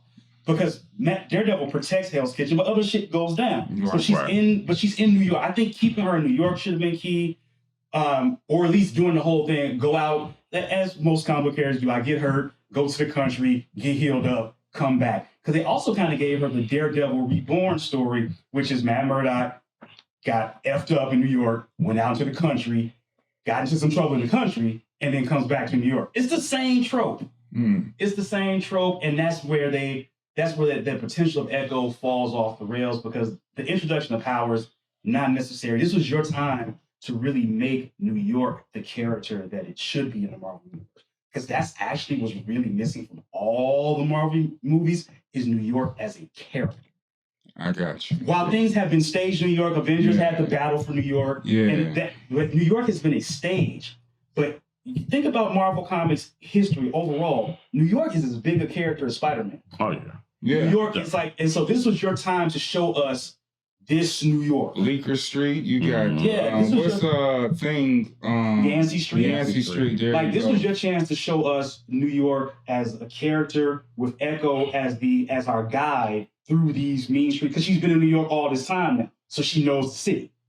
So it went off the rails to me when she went out to the country, got involved in other things, and it came back to the Kingpin, but it was like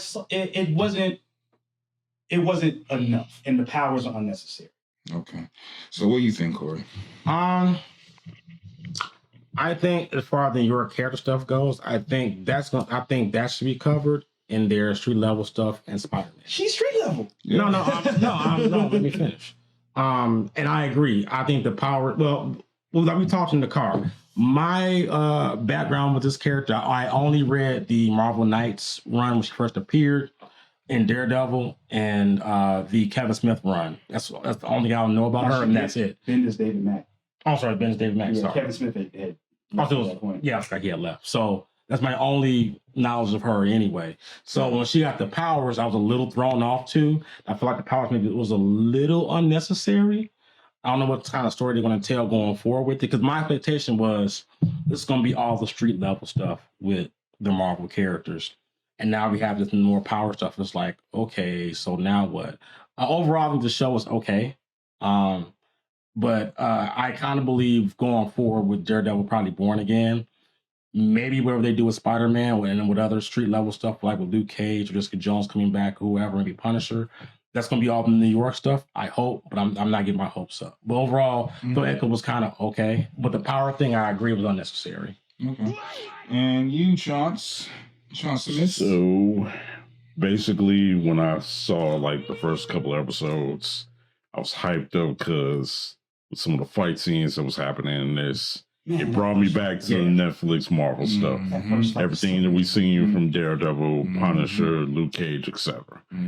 Then when they started getting into the mystical stuff, her going back to, her hometown and stuff like that, that's when I kind of got disinterested, only because it's like, okay, this is becoming more of a backdrop / pseudo origin story and it's like, I'm kind of tired of the origin story stuff as of now. Or I've been kind of tired of it per se. Even though I will give them credit, and I said this on the Bird app recently, one thing I can give them credit for in terms of series and some of the movies, Marvel Disney does justice to cultural representation.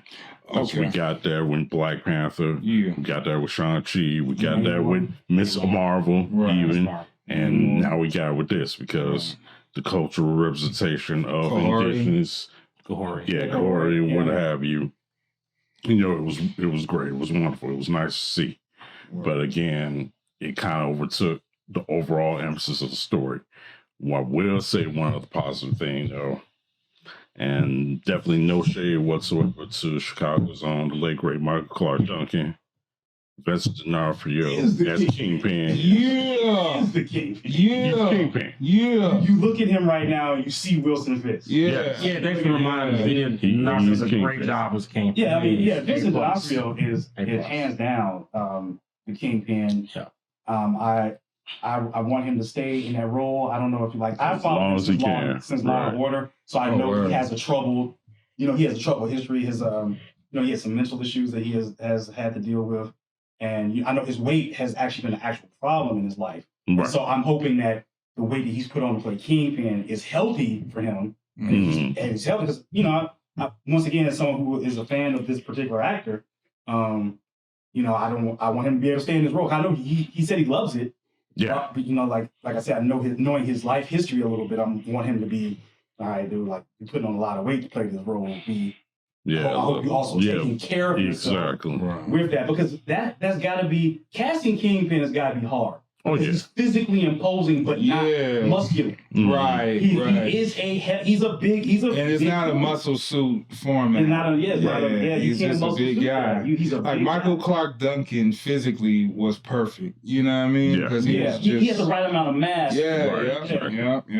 Yeah. So how I felt about it, Echo was interesting because it started off the street shit. The first episode was high impact. It got me geeked. I was plugged in on that first episode because, like you said, that fight scene, it was a 6-minute single shot fight scene. That's the style that they use for the Netflix. And pretty much a single shot is no cuts, no edits. So as soon as the camera come on, everything going on. So you gotta capture everything, and everything gotta be perfect.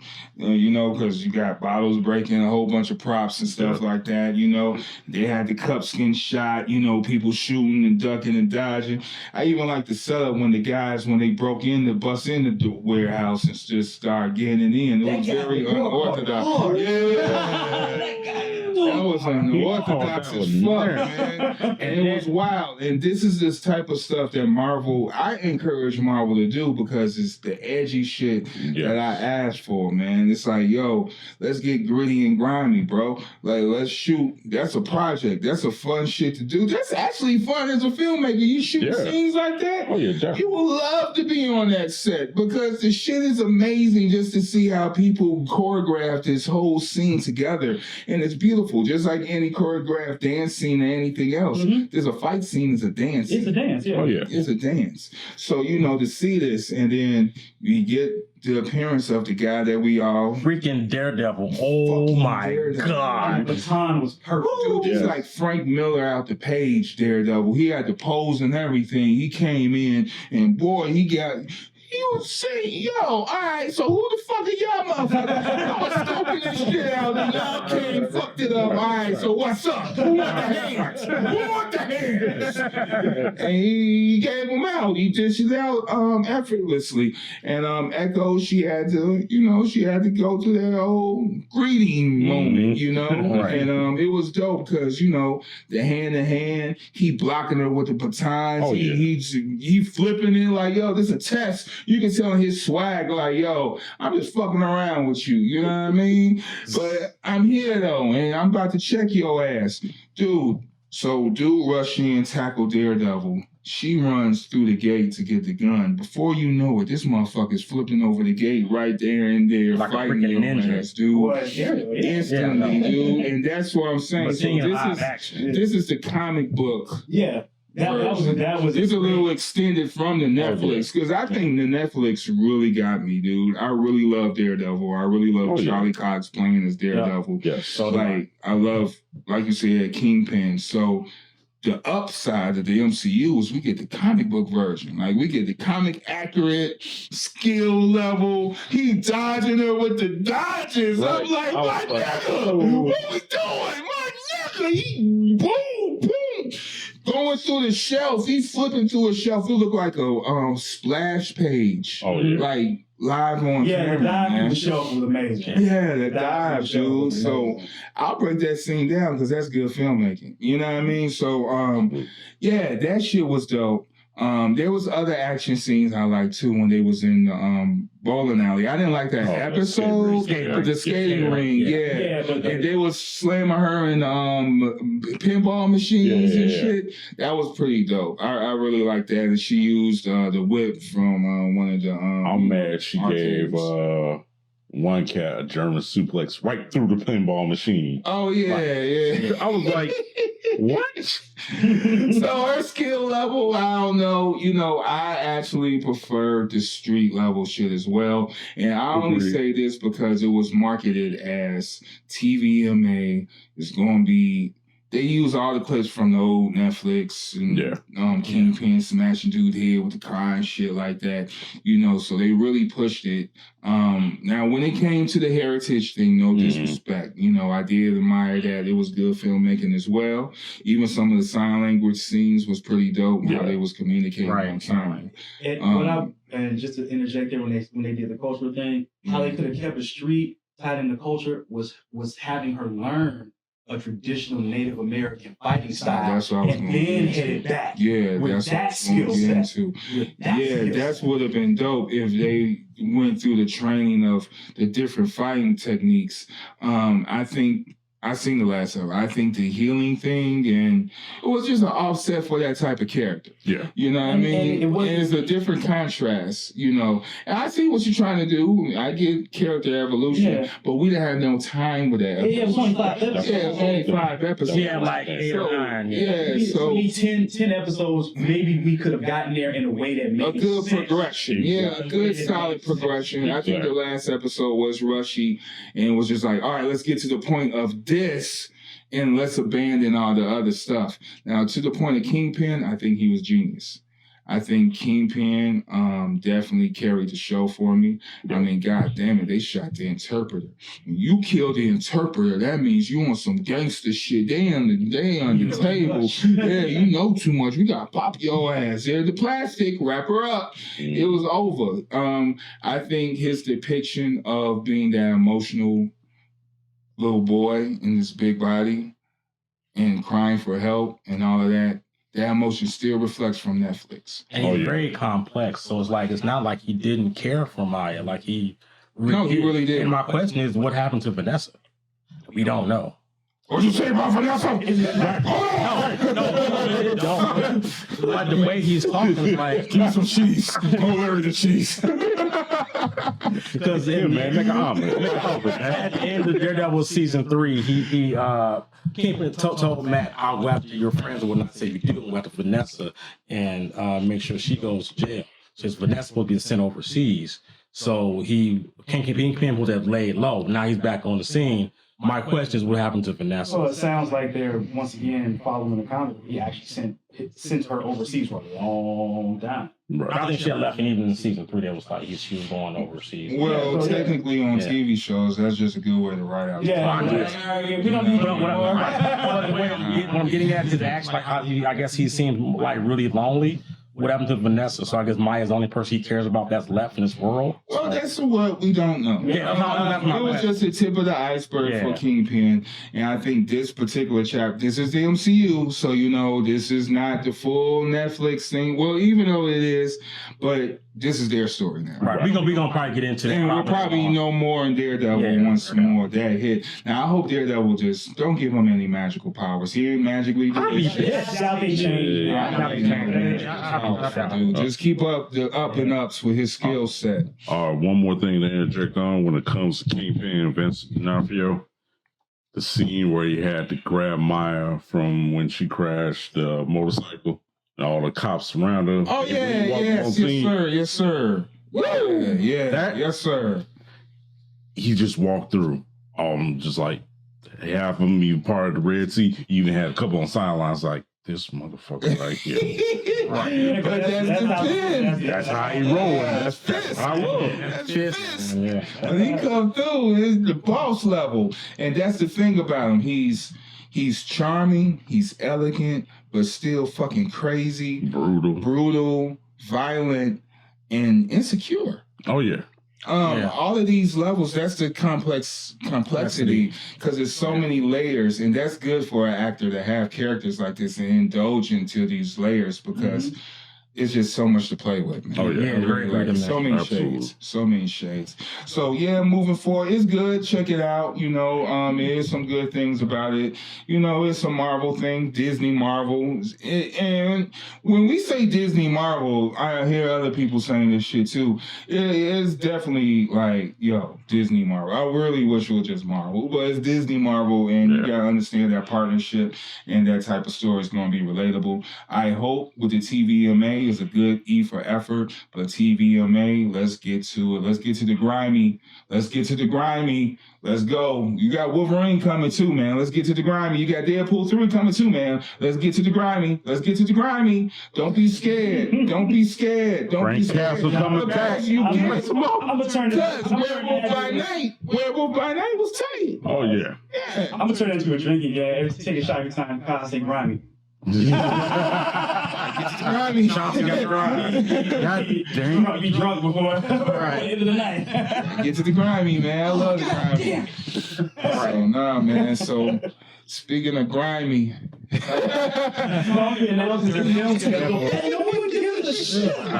I don't. come on. What name Don't you want to see Madam Web? Don't get out. I'm being sarcastic, sir. Whatever do you mean? You don't want to see Madam Web? Name one film on that title card that you like. I'm interested.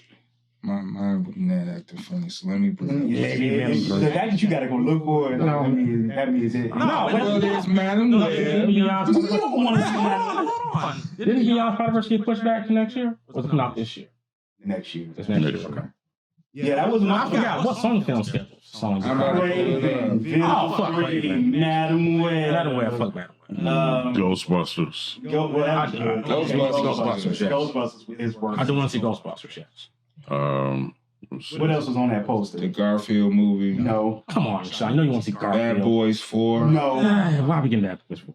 The Book of Clarence is out. I heard that was good. I'm going to check that out. I haven't checked that out yet. I forgot. Now that I forgot was on that. Yeah, When is that's Bad Boys 4 coming out? Summer? Who cares? Madam Web. I'm just curious. Madam Web's supposed to be February 14th. Ghostbusters is March 29th. The Garfield movie is May 24th. Bad Boys is June 14th. Jeez. And Craven is August 30th. Whoa. Your Friend the Robot, I don't know. I don't know what that title. is. I will reserve I judgment. reserve on that. That's in October. And Venom the Trequel will be November 8th. Karate Kid 2 on December 14th. Oh, the reboot of the Karate Kid. Yeah. Right. Yeah. I don't know what they're doing that for. Nostalgia. Right now, Cobra Kai is dope already. Nostalgia page. Cobra Kai is pretty good. Yeah, the Cobra Kai is dope. But I mean, that's a franchise name that can kind of make some money here and there. I don't agree with it, but you know, do what you want. So no cheers for Madam Web. No cheers for Venom 3. Ghostbusters, man. Ghostbusters is the only interest. Craven is a no-go too. Hell no. I'm going to I don't roll like the Pretty Boy dice Crazy. and say outside of Ghostbusters, the robot movie would be the next one. I might check out the robot. Just off the title. I don't know what it is. I don't know what it is either, but I want to see this. Right. With all the open track they put up there, why not go see One other robot film this year. Yeah, That's Transformers 1 that's the only robot movie this year. that I know of.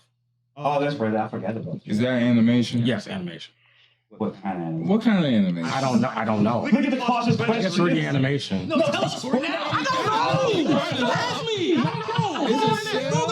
I don't know.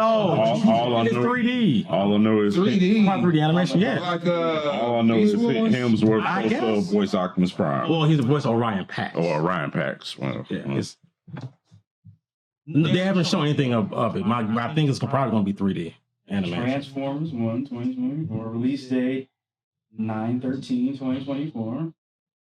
this out of style. I already don't like it. Cast. But you don't even see The anything. cast is Scarlett Johansson. But you don't even see I already anything. don't. It's, Okay. But listen to the voice cast though. Now it's a nice voice cast: Scarlett Johansson, Chris Hemsworth, Brian Tyree Henry, John Hamm, Lawrence Fishburne, Keegan Michael Key. So the voices are not terrible. All right. But I don't know. Yeah, if it's just based on that cover, I don't want. Who Lawrence Fishburne gonna play? Cup?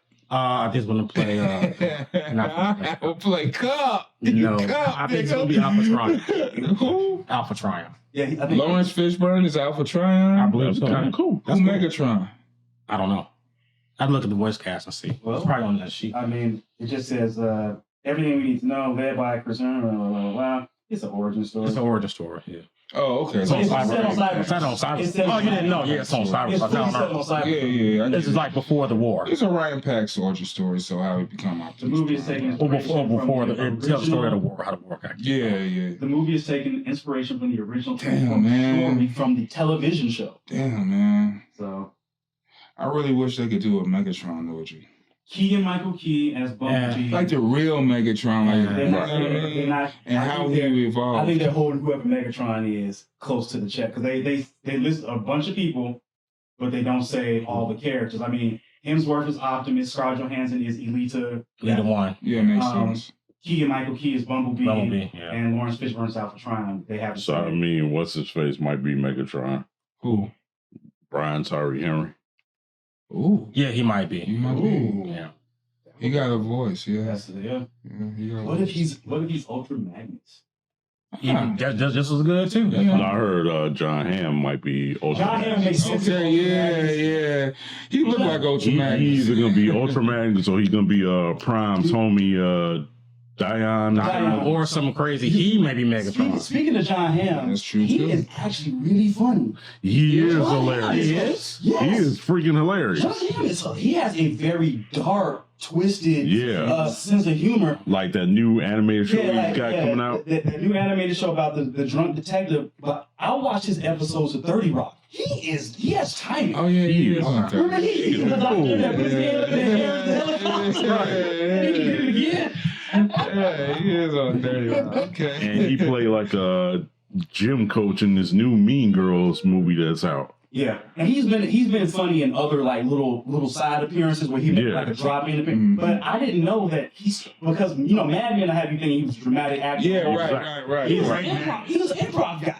Oh, wow. Yeah, he's I would put him up for a villain. I'd give him some roles. Like, He can almost do anything. he pretty dope. if I had to cast him at the age he is now as a villain on either universe, if it was the DC universe, I would make him the head of the Court of Owls. Okay. I would make him the head. That's tough. I wouldn't make him Talon because Talon was the guy on the street. He was I a would make- fighter, yeah. I would make him the guy in charge of the Court of Owls. Okay. Right. The guy pulling the That's strings. tough. And if I was to bring him over to the Marvel universe, once again, at his age, he would have been my Cable. He would have been my Cable. I agree with that. He would have been my Cable because I think Josh Brolin just went, I'm gonna do Thanos without makeup when he did. His Cable was kind of. Kinda wood. Yeah, I don't like his. I think I like Thanos. Yeah, much but better. he's no Mandalorian. what? It's a joke. Never mind. I was trying to say it with. Corey, you're fired. When y'all jump off the shelf and Decepticons attack! How many times we told you to run these things fast? Yeah. You gotta keep them jokes. We the fly nerd group. We keep it fly. So, but I see the transition where you're going. Mandalorian film is being shot by film director Jon Favreau. I mean, it's his baby. It's his baby. Yeah, man. Not just a continuation from the show. Should be. Yeah, it's apparently from what I've read, it's the wrapping up of the show. They're like, instead of giving you a last season, we'll give you a 2-hour film, and this is That sounds perfect. That'd be perfect. This is the wrap. That'd be perfect. So it'll be no more Mandalorian after this. I'm fine with Yeah, no that. matter what happens, he like John. So John Baby Yoda gonna die. I told you. I told you. He wants to kill off Baby I Yoda. told you. Where he go? All right, this is all pre, right? No, it's post. Post. Just post? No, this is post. After Jedi, man. This is after Jedi. 5 years after Jedi. That's why the rebels are the law enforcement, and that's why they don't have a lot of power because they just took down the empire, and people still like, Baby Yoda still. you just want them dead. That's what I'm saying. He's one dead. What you got against Grogu? Nothing. It's just character development. He's dead. That's dark. That's like, hey, I just got signed on to this soap opera. Hey, guess what, Mr. Akins? You're gonna be a coma. Great. Hey, All right. Easiest job in the world. Just lay there. It'll be cool. Yeah, 5 minutes later, when I wonder why I had no daytime Emmys, I was asleep 5 minutes. I did nothing. But I bet you they I collected remember shit. Jeffrey Tacoma, man. Or not. Or not. So now he shooting Oh, a man. movie, and hopefully it's dope. He's supposed to also wrap up his Boba Fett stuff too. It's like like his Boba Fett story is going to be a part of it. I guess. Okay. Because remember, Book of Boba Fett is just Mandalorian 0.5. Yeah, I know. Yeah, that's all it And so, was. yeah, because like he said in the interview, he loves Boba Fett. He definitely wants to give Boba Fett the shine. So what are they gonna do? Like, are they gonna die off? No, they'll be there. I'm just saying he's saying his stories are done. Like he said, he's ready to go on to his next set of Star Wars stuff that he has planned out. He's ending this. That doesn't mean that we won't see these people again, but these stories are going to come to whatever close they have. And Which if makes someone sense. else, because you know this is Star Wars, because Star Wars owns their characters, if someone else Right. come along later and want to tell some stories, they'll probably be available. Mm-mm. Well, I do like what Star Wars been doing, despite what I be feeling about Marvel and shit like that. I feel like Star Wars are taking their time developing, introducing the characters. Even the Boba Fett show was alright, and then became the Mandalorian show. It was still cool, you know what I mean? It was still Right. cool to see these characters and see the development of these characters, seeing Vader back and shit swinging. Oh man. So it's always good to see that. And now these stories is going to hit the main movies, and which is a smart way to do it. Very I don't know smart. what's going on with the other department. It's right next door. But yeah, they got the series going, and now it's going to the films, and it is what it is. And that's going to wrap it up.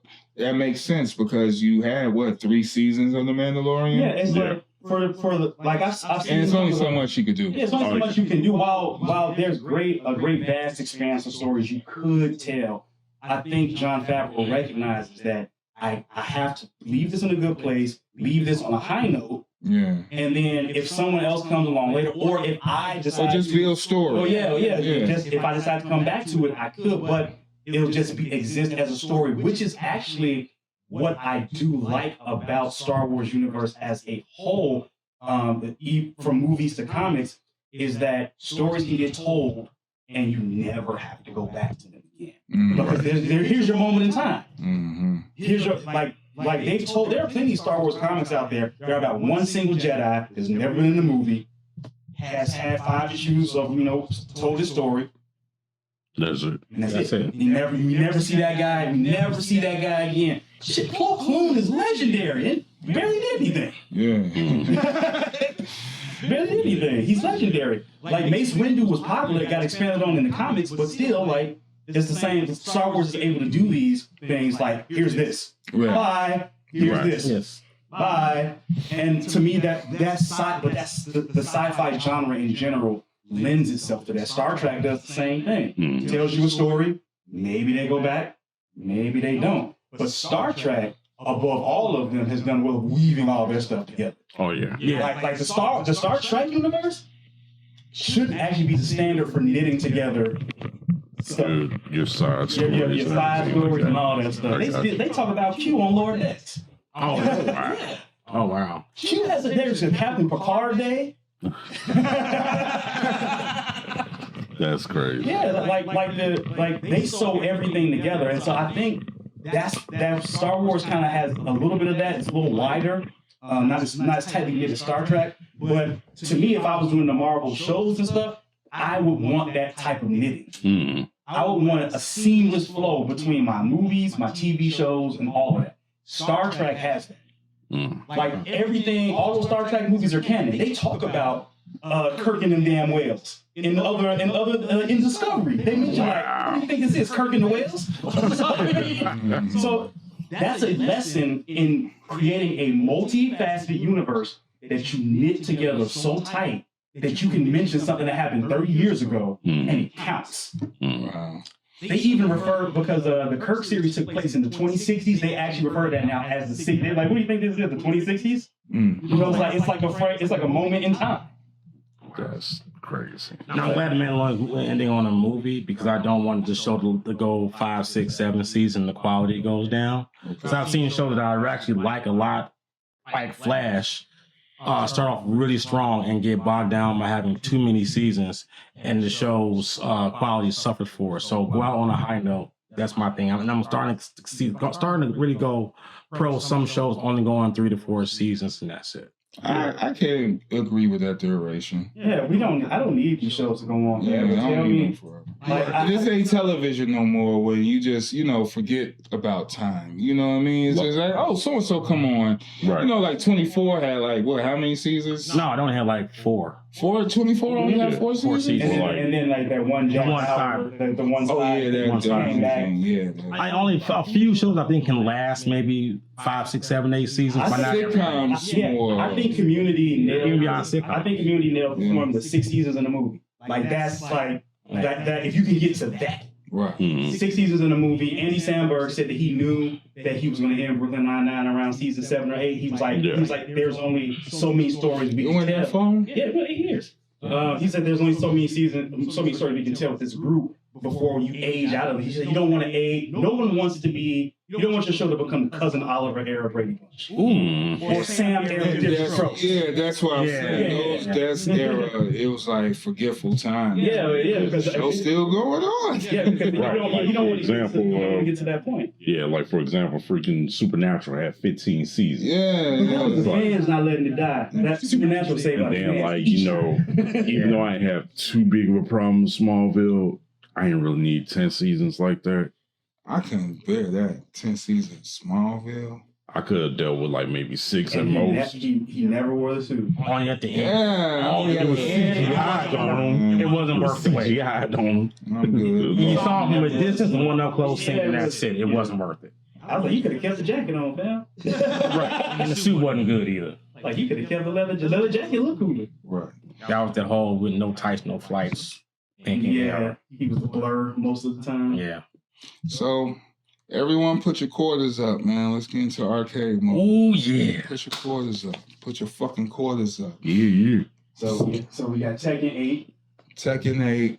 Oh, yeah. Get into it. Also, Tekken 7 World Finals has been going on online, too. So, I think the LCQ for the Tekken World Tour has been going on. Okay.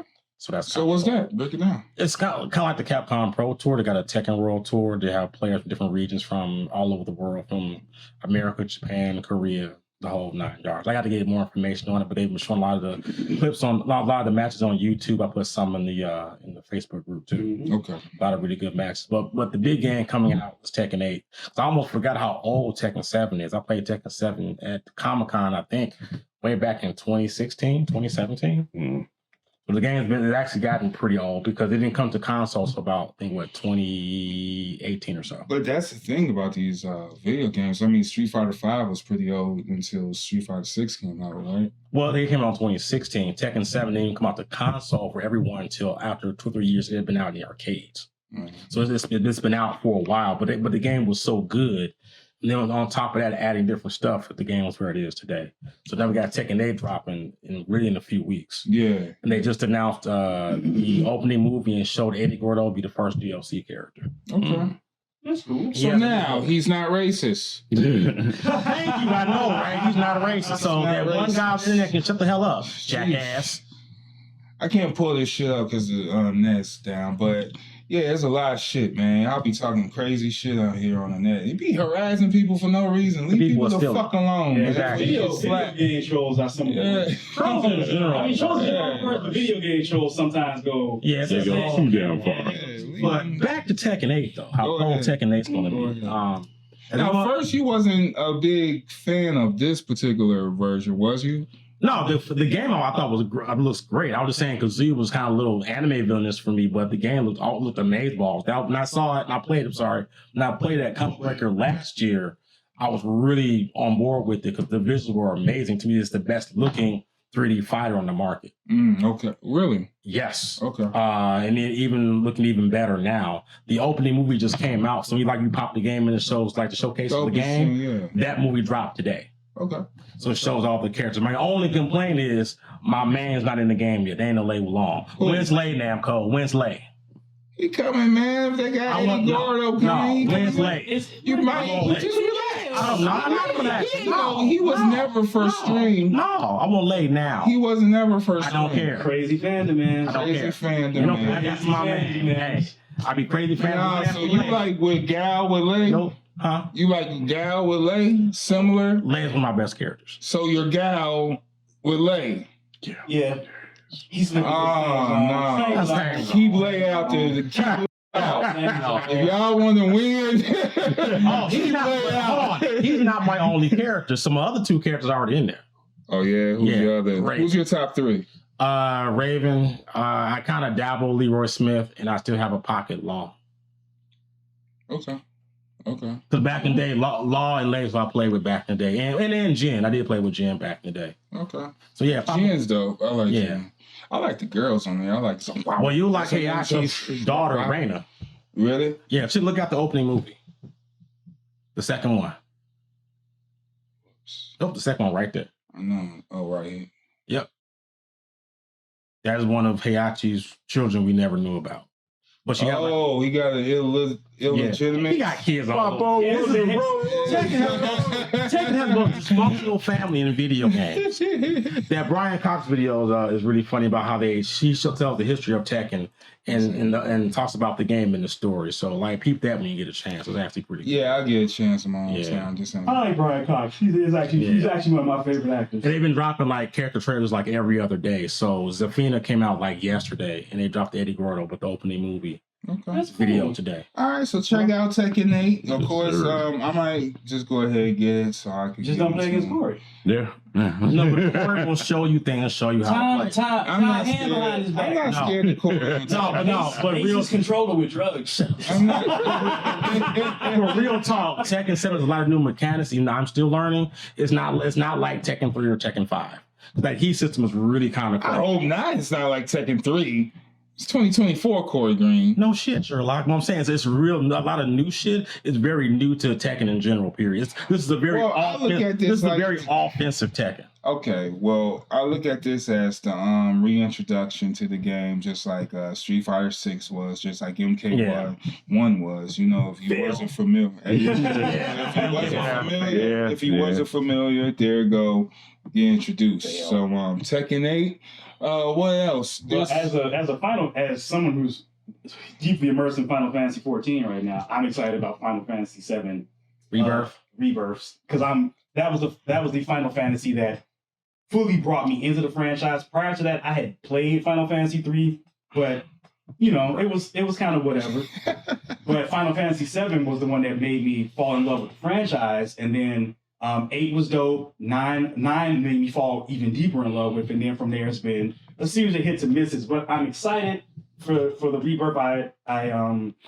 I did not play through the first one. I watched my youngest son play through it because you gotta experience it. I did some parts of it, but we had to share a TV at the time. Yeah. Just that was one. I had to make a choice. Do I pull rank or just watch? my advice is I can sit down and get a chance to play it through. Get your ass off that damn stick. You don't know about it. Get your ass. My next question is: Did you finish Final Fantasy 3? You only just played it. No, I've actually finished Final Fantasy 1 through 12 all the way complete. Okay, that's a lot. Yeah. 1 through 12. I only reason I quit on 13 was because my controller broke at the time, and I just didn't have. 13 I couldn't get into, but yeah. Yeah, but F13. So you guys got history in Final Fantasy. Oh yeah. Can you guys explain some of the to the audience? I mean, it changes with every game. It's not none of them connected. The only one's connected is 10 and 10 too. So these are fantasy adventure RPGs. Mm-hmm. None of these stories. So none of them connect? None of them connect. It's like Zelda. What about Cloud? Cloud? No, Cloud is none of them only in connect. 7. Only in 7. There's like the 7 franchise. There's the 8 franchise, and 9 and 3.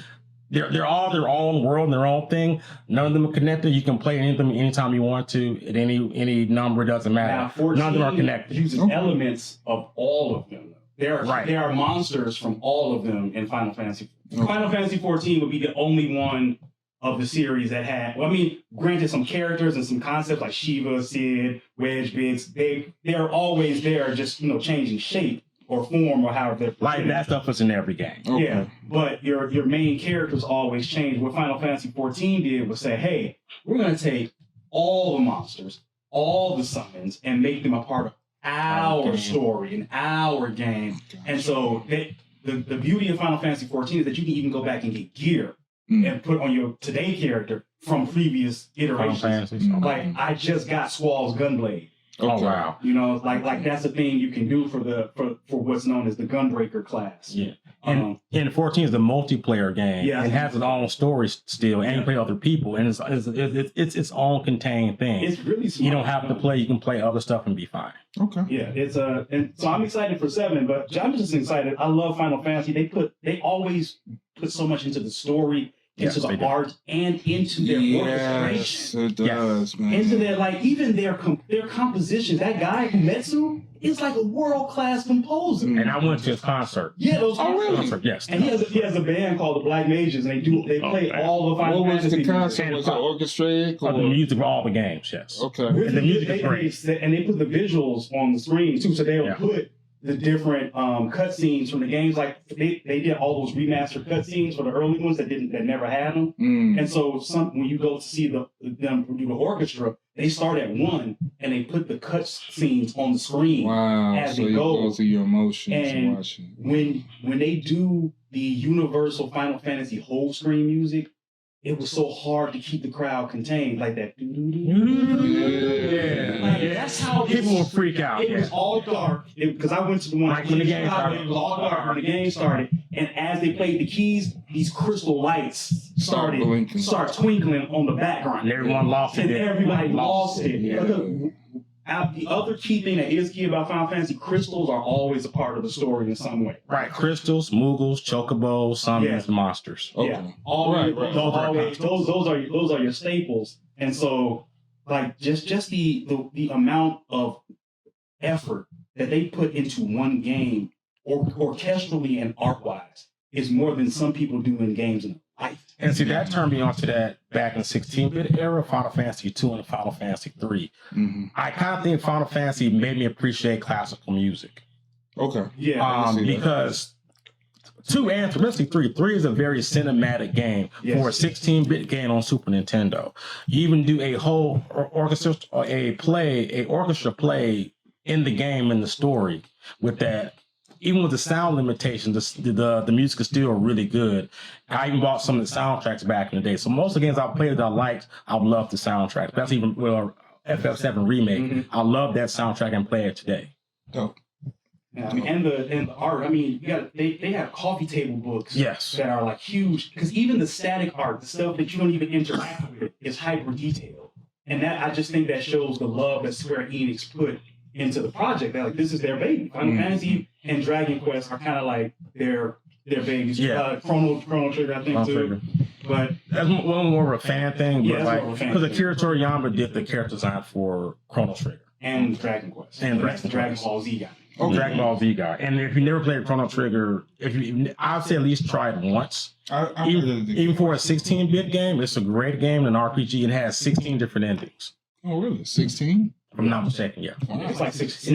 It's a time travel RPG game. So everything means different. It's like, it's like the ending to Clue. Which is brilliant, by the way. I would love to see someone do that again. Like how Clue did all the alternate endings. That was brilliant. That is dope. And again, that game has great music. But if my biggest suggestion, you've never played a Squaresoft Final Fantasy game, give FF7 Remake a shot. Yes, I played that, and that I do enjoy that one.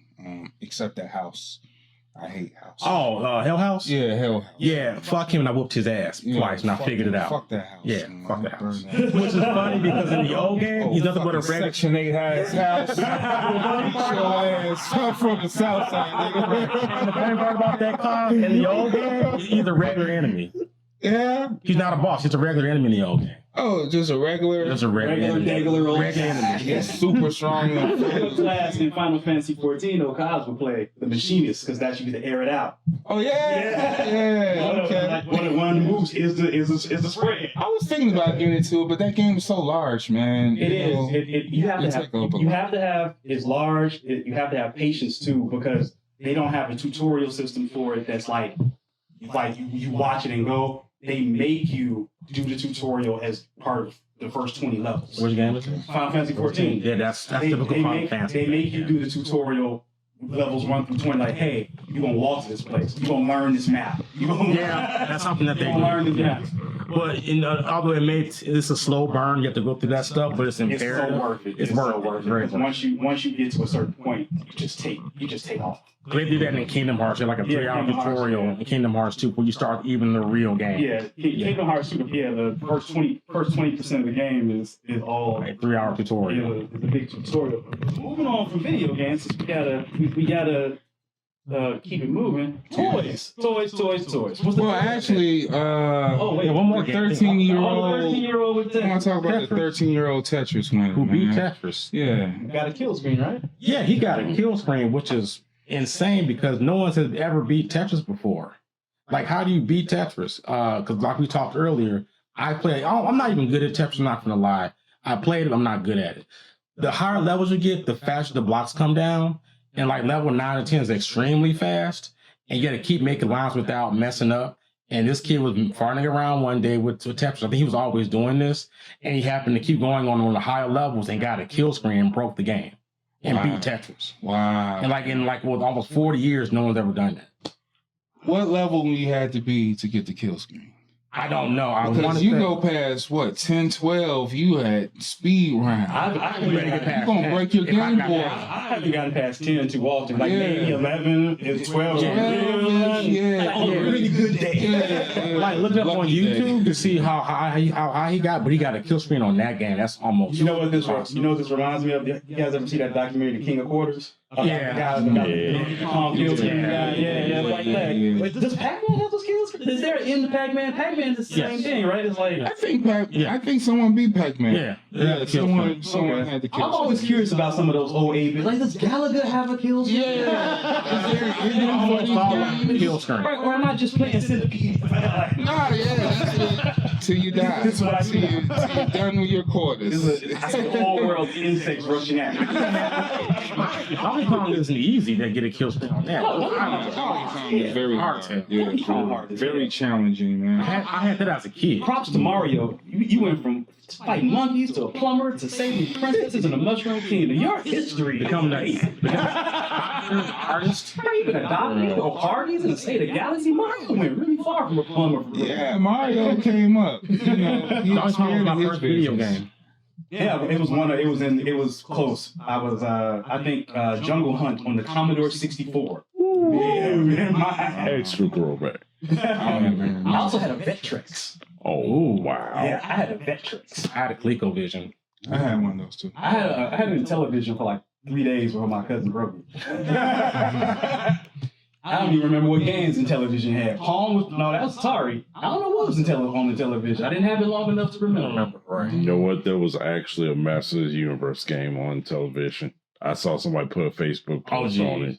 Really? Yeah. I was like, oh, wow. They really... Anyone remember how horrible but fun that whack Star Wars game was? Where you was just like... Yeah. Don't say It was fun. It was fun, but whack. I knew it was going to be all those ATTs, and I never did. I got to the fifth one, and I never did kill it in time. That's because Hop is a bitch of the planet. Hop is a bitch. Hop outside right now. Yeah. Real hop out. Real hot out there. Yeah, by the way, it's windy. Whoop, whoop. Is that windshield out? In the end, the Hawk always Put on wins. your long johns, put on your socks, your shoes, your coats. Man, lace up. Yeah. In the word of Freeway, man. What we got on what's next? So let's go into the toys. Let's go ahead and wrap it up with these toys. Oh, first off, wait, just off question. Mos Def said something about Drake. Mos Def said Drake makes shopping music. Well, he said he's a pop artist and that his music is pretty much good for shopping. Is that where this whole? I saw Facebook was on fire. Yeah, it was just a clip. Yeah, it was a clip. I just found out about this literally coming out of the D&D game. Still in the car with the D&D thing, it starts flashing across my phone. Like, what is all this? 2 days ago was happening. Because a lot of people get in this conversation about hip hop, of course. Older folks get into it. Drake, he rap. I don't know if people understand the separation of rap versus hip hop.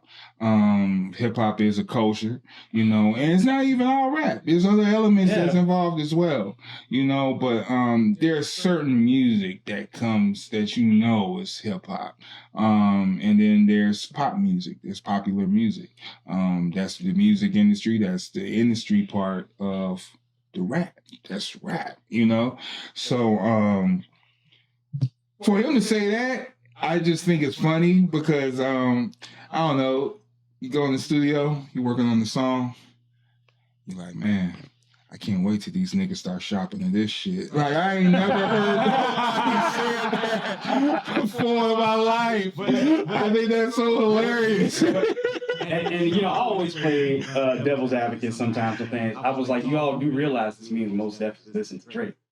Well, of course. So I'm just like, so if he consider, it's like, he says this, I don't really think it's totally an insult. I don't think it's totally an insult. So it's amazing to see just in the short time that I've looked at it, people's reactions. I'm like, I don't think he was trying to. I don't think he was insulting Drake. I just think he was being honest about. Yeah. Like, because most definitely, I get ready to go shopping. I put on some Drake. If that's your choice, that's your choice. If you go in the store, you may hear some Drake in background music. You know, it's he's a popular thing. So if they got the Spotify going, it might pop a Drake song. You know, Can I speak as a non-expert? Yeah. Yeah, I think you're totally right. Non-expert. Yeah, I'm totally a filthy casual in this department, so I just know what I like. I don't think it's an insult, but I do see the debate is sparked, and it's the age-old debate of what is hip-hop, what is the MC, and it's to me, trying to define it means putting it in a box. Yeah. I think as I've gotten older and more and more wizened in my stance, I'm less rigid because I know how to enjoy it. I know how to enjoy hip hop music for me. And how you enjoy this, how you enjoy it, how you enjoy it, how you enjoy it, and how you enjoy it, how you enjoy it. And it's our culture. We have that right. Yeah, it's our culture. We have that right. So within that, I just kind of take the stance of Drake's over there. He does his thing. He has his crowd. I could care less if he's successful or not successful. And it's a totally subjective thing because the qualities you view as an MC, qualities I view as an MC. While we both, because we know each other for so long, we both have a similar path. We also diverge. You know, there's some stuff that I know I listen to you, and we be like, I don't listen to that bullshit. I know that. There's some shit I listen to. I ain't listen to that shit. Come on, Kaz. Exactly. So I think it's funny when people get into such a debate over such a subjective matter because there is no real answer. Real talk. Drake been to these MC battles. He did cut his teeth. Drake battled a lot of MCs before too. Well, that's news to me. I had no idea. Common, Pusha T, and he does not back down. And he don't back down. Meek Mills, he made a whole summer song on Meek Mills, and that's the power of his shit because since he is popular, he got the gift of making a diss song. It's like what LL could do too. You know. You can make this song, a popular song, and have the crowd chanting, fuck you, you know what I mean? Or whatever the case may be. Used to be shopping music at one point in time, didn't nobody had no problem with Jay-Z. Yeah. Jay-Z was everywhere. So pretty much. Drake, but he don't sing. He doesn't sing, but Drake currently kind of occupies that vacuum that Jay advocated as popular hip hop. I agree. So like to say it's a subjective take where what you feel what music is, where Drake do versus what. Right. But I just say the operation of music and how it's all manufactured and what's put out. When you listen to Mos Def, motherfucker, you know that's a hip hop album. You listen to Black Star, you listen to Black on Both Sides, you listen to anything that he started with De La Soul, Sticks is High. The beat, bro. So we all know the game with Mos and his history. There's clips of him in ciphers getting it in. getting in, killing it off MF Doom. He about to do an MF Doom tour. You know what I mean? Like he's doing MF Doom shows. And let's be honest about young early Drake. He was throwing bars. And he was strong. He was throwing bars. He showed a lot of bars. Yeah. And like Young Money Drake is a different than OVO Drake. I mean, even though OVO is his brand, Young Money Drake. But it's an evolution of rap because he's making different type of music. He's filling up stadiums. He's that type of artist. He's an entertainer, and he could go with the highest entertainers and now, with the remember the rest when as a black entertainer being a triple threat was like what you wanted to be? How did it become so damn if you could both sing and rap like that? I think because everyone is in their fucking hip hop critical. You ain't got rule. Yeah, you don't supposed to be singing unless it's some of the gods, and if it ain't the gods, you know what I mean? You know what I mean? What are you singing for? Because it's funny. Right. Benny the Butcher is doing these interviews, and everyone's like, "Hey, when you gonna do a girl record?"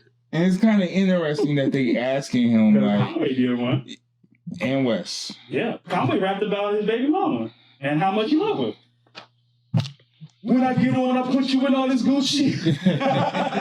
Holla Nash got one too. So, yeah, exactly. Yeah, so shout out to Holla Nash. Y'all haven't heard the Holla Nash, check it out. Benny the Butcher's coming out soon. Check that out. Yeah, dude, it's just crazy. That's all. I just brought that up because I just want to have a little hip hop discussion. Drake, it is what it is. It's for the masses. The masses attract to it. But we now know our hip hop roots, and no argument with that. I don't think it is argument. It should be argument. I don't think it was offensive either. I think it's funny how you say it, but I mean at the same time, I don't think there's any offense to it because it's true. Yeah, I mean, if he's not saying anything that is not untrue, he's not saying anything negative. He's just saying it is what it's shopping music. That's not necessarily a bad thing. It's not. If it's not intentionally made, but if it just happens to be shopping music, that's funny as fuck. But if you go in the studio making shopping music, I want to be a fly on the wall because I want to see how that's made. Check this out. But I mean, okay, Woo Wear. That was a commercial, right? Mm-hmm. What Nelly had the Apple Bottom song. Yeah, the Apple Bottom, and he had the Air Force One song. Air Force One. And pretty much Jay-Z was promoting all type of liquor bottles and stuff, and Hennessy and all that shit. Like, so is that like promotional drops? Or I think it's the case of none of it's promotional drops. But it's still salesmanship. It's salesmanship because what happens is even a jeweler they get free stuff on the back end for saying these things. Like Conway said it, he was like, I don't got a shoe deal, but look at all this nice shit. Because they sent celebrities and stars also get sent free stuff because these companies want you to wear it. And they want you to shot you. Right, and that's how some of that floss actually happens, is that at the height of her popularity, Foxy Brown was getting sent Donna Karan dresses that was debuting in Paris that no one had seen. Wow. Because that's how this works. That's how when you achieve a certain level of success, companies start sending you stuff on the hopes that the paparazzi catch you in it for one, or that you wear it because it's promotion. But you're influencing the public as well. Because they're very powerful voice. Yeah. So you say this stuff, people's gonna pay attention. Quick, since we on hip hop and Foxy Brown real quick, she got her verse on that AZ. I think it's the AZ's joint. Hey man, Foxy been my favorite since a minute, man. Foxy ain't no joke. And she kept it. I always liked her. She kept the original formula too. She did her mafioso Italian thing, and I was like, okay, you own that from day one. That's all you. But it was the lines after that. Okay. The ones after she was just she started going in with the bars. She's like, I've been that bitch, blah blah blah. Yeah. Foxy. And one more time, I know we gotta wrap it up. I used to have a crush on Foxy. But Asteroids by Rhapsody. Oh yeah, that's a dope one. Yes, just that hook alone, y'all can box at me. Yeah. Back Asteroids. She on her thing though. She ripped that song. She on her thing though. But toys before we call it. It's almost it's been a minute. New year, 2024 fly nerd. So yeah, what's up? Well for me, I'm excited for. Actually, I got this coming too. I got this Mezco Dr. Doom coming. Who is it? The Claw? Yeah. How much did that hit you? Yeah, man. Right, just tell me off camera. I'll tell you off camera. See my head down and shit. But you know, I chopped it up with Pharaoh because Pharaoh got it, and then I had asked him some questions like, "Yo, what is it?" You know, because my Pharaoh March. Yeah, motherfucker, Pharaoh March. So you find that group? Yeah, you know we interviewed him. We interviewed him a couple years before. ago. Yeah. Oh, really? Yeah. So yeah, he a collector and he had the Doom. I chopped it up with him. He was like, "Yo." He said it's dope. So I checked it out. I wish I could pull it up, but I can't pull it up. I'll pull it up in post. But yeah, it's Dr. Doom cloth, like you said, it's supposed to be metal. Yeah, when I see Mezco, I know. Yeah, I know. You get head sculpts, the scarred head. You take the mask off, so it's regular face. Oh. Then you get the scarred face. And then you get 3 masks. You get the angry mask, you get the modern mask, and of course the classic mask. Is it a rubber head like some of the Mezcos? I'm not sure. Not I'm not sure yet. So That's interesting. when it's here, we'll see it. Okay, I can't Open wait. box. Yeah. But yeah, I had You see the bank account. yeah. So What happened? that was a splurge. That was an unnecessary splurge. But yeah, it is what it is. Yeah. So moving on. What about the X-Men Angel? What's that about? That was really cool. Hasbro dropped that a few days ago. Which costume are you wearing? It's Mike the white Mike red Red costume. With the halo? Yeah. It looks great. Actually. Yeah. I'm not even a fan of Angel like that, but when I saw that one, I was like, yeah. I got the option. Where are change what? Yeah, here he is back here. I got this. Yeah, I mean, granted, I am very aware of how people view the Angel. Warren Worthington before this shape right here, and I mean, Marvel knew it too. They're like, okay, we gave this guy wings. Yeah. Remember? Now, there are other subtle things that he has that you just never. There's no way to I hope the wings are detachable because I want to do. I think they are. Not sure. Yeah. Because he actually has perfect eyesight. He can see like a bird, like far range. Like he has sight like an eagle. That's why he was so effective from the air because he can literally see you from the clouds because of his vision. Right. And his body is He made never to. wear glasses or goggles. Nope. No. And his body, because much like a bird, his eyes have a glaze over them that protects from windshield. That's what. And the other thing, his bones are some of the long shots that are partially hollow. That's why he's light and able to lift. And his body is also made to resist the rigors of wind, but all that doesn't translate in the comic. Like, that's great if I'm just an everyday flying guy. My God. Great if I'm just You everyday can't flying be guy. that, bro. This is how I get to work. So they had to do this, and it was a great change. It made him way more popular. He gave him a lot of great stories because now, like the mental trauma, he can revert back and forth between Angel and Archangel, but Archangel has personality, great things broken because of what Apocalypse did. And Apocalypse said, I can't undo it. He's like, the damage done to your brain was already there. You were the flawed one. And he was like, when you turned me into a death machine, I used your flaws. Didn't they give him healing abilities at one point? Oh yeah, as he can heal as Angel, but it's not like everybody. It comes at a cost. It lets the programming of Archangel take over, and they couldn't even purge it via the resurrection process. Like his backup is just as broken, and now you ain't got no backup no more. And if Dark X-Men is correct, he's dead. So Jeez. yeah, he died. He died a quick, horrible death too. Yeah. Well, I hate to interrupt. Breaking news: Hasbro, just not Hasbro, but images have come out of Gears for Legacy and Transformers United. Oh, I remember that guy. I remember I had him Gears. for like a heartbeat. Yeah, I remember Gears. He's like the other Braun. Yeah, the little, yeah. And I almost said something offensive, but I was gonna say something.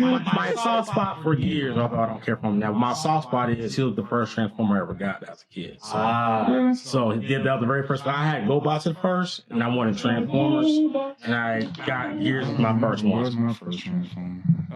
My first one was It was either Cliff Jumper or Braun. He was my I got them number like both pretty back to back, so it could be either one. I tell you, it's definitely Cliff Jumper. I got Cliff Jumper and Roadblock on the same day. I got Shockwave. Shockwave. Came out swinging. Hey, I think Shockwave was a first. It was a pistol. Mm-hmm. It was either Shockwave. I think I'm checking that. It was Shockwave or Megatron. We went hard. You went hard. We went hard. I ended up with Prime, Magnus, and a whole lot of the Dinobots and others, but my initial wave starts with some small ones. Yeah, I think Shockwave was the first. Shockwave, Megatron, and the Prime was the trifecta I had first. My first full-size Transformer was Prime. My first five was Slag from the Dinobots. Okay. My first. See, I didn't get the little. Maybe I had Bumblebee. Maybe that was the first one. Or Cliff Jumper. See, I think my mom's initial thing was back then. She was like, "I'm worried about you breaking the victims." They kind of, that's they were. Right.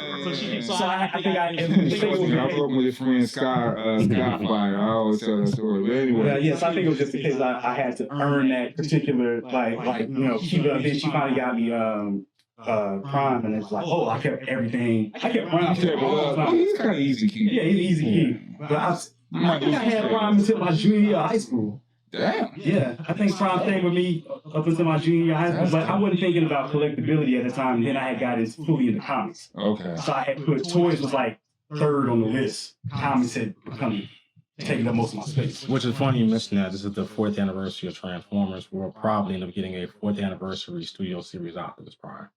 Woo, that's a sound. Probably adding other characters, I believe. They can make Prime for years. It won't matter. Oh, they are. They're just gonna make Prime in every different franchise. I just want it with the trailer. That's all I want. I want Prime with the trailer. He's probably gonna come with a trailer. So, don't be surprised they announce a studio series 86 Optimus with a trailer. Hopefully they give us Roller with that trailer. Yeah, I hope the whole shebang. I want everything they got. So, so Transformers, what else? Battletoads? Yeah, Battletoads. So Project DNA, and courtesy of the lovely YouTuber, Miss G22. We got G22. She's a big time TMT fan. Okay. Donatello, her favorite. Okay. And she's easy on the eyes, and she's cool. Yes. And she's a retro gamer. So, yeah. Okay. She made an announcement today on her channel from Project DNA getting the Battletoads figures.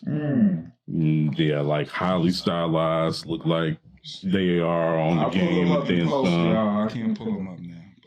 But if you're a Battletoads here, if you like games, if you like them during the TMT crossovers and whatever.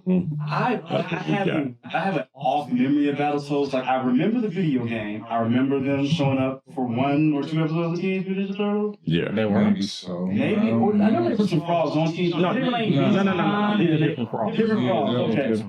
But I definitely remember the video game and also the advertising. That's what I meant. Yes. That's what I meant. Now, the game was like one of the hardest games back in that day. I had to beat it with a Game Genie, and I even started with 99 lives. I beat it with 5 lives. With the turbo controller? No, just the Game Genie. You put the.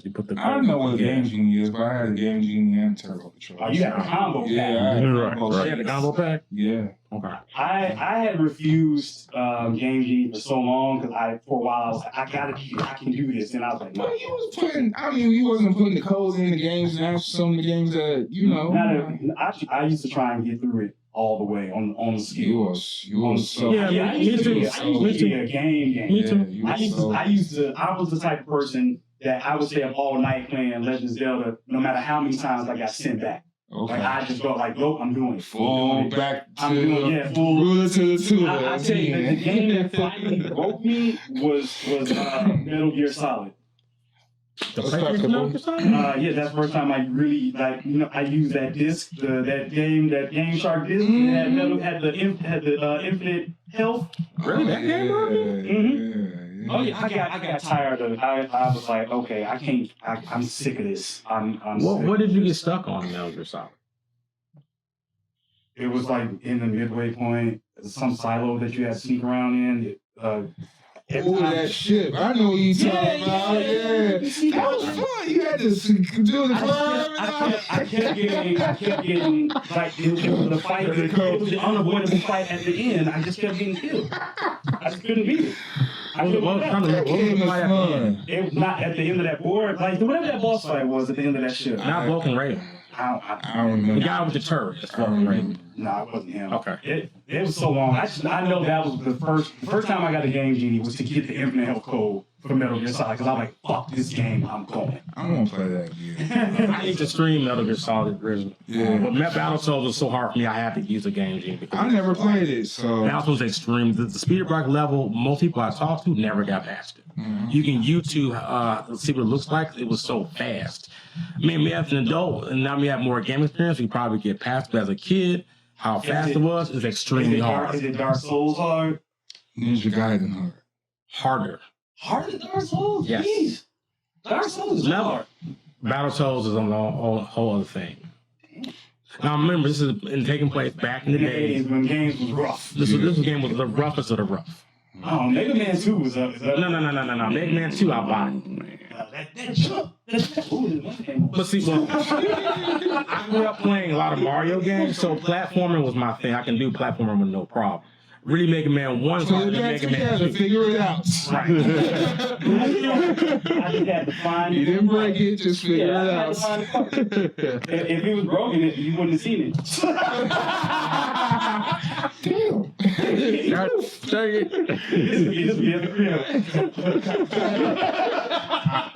It's sneaky back. I'll give him another one. Y'all crazy. I'll give him a blue one. So, speaking of which, so Street Fighter dropped. Well, Storm Collectibles is doing Street Fighter Luke and Fighter Blanca. 6. Yeah. They're doing Luke, Blanca. I think they dropping the jury if you haven't got it, or it's probably already. I'm not sure yet, but I know I saw Blanca in the loop. I know I saw jury, Blanca. They might. Jury's kind of popular. And it's actually the jury from Street Fighter 4. Yeah. She's been in 4 or 5 years. Oh, I can picture her now. Yeah.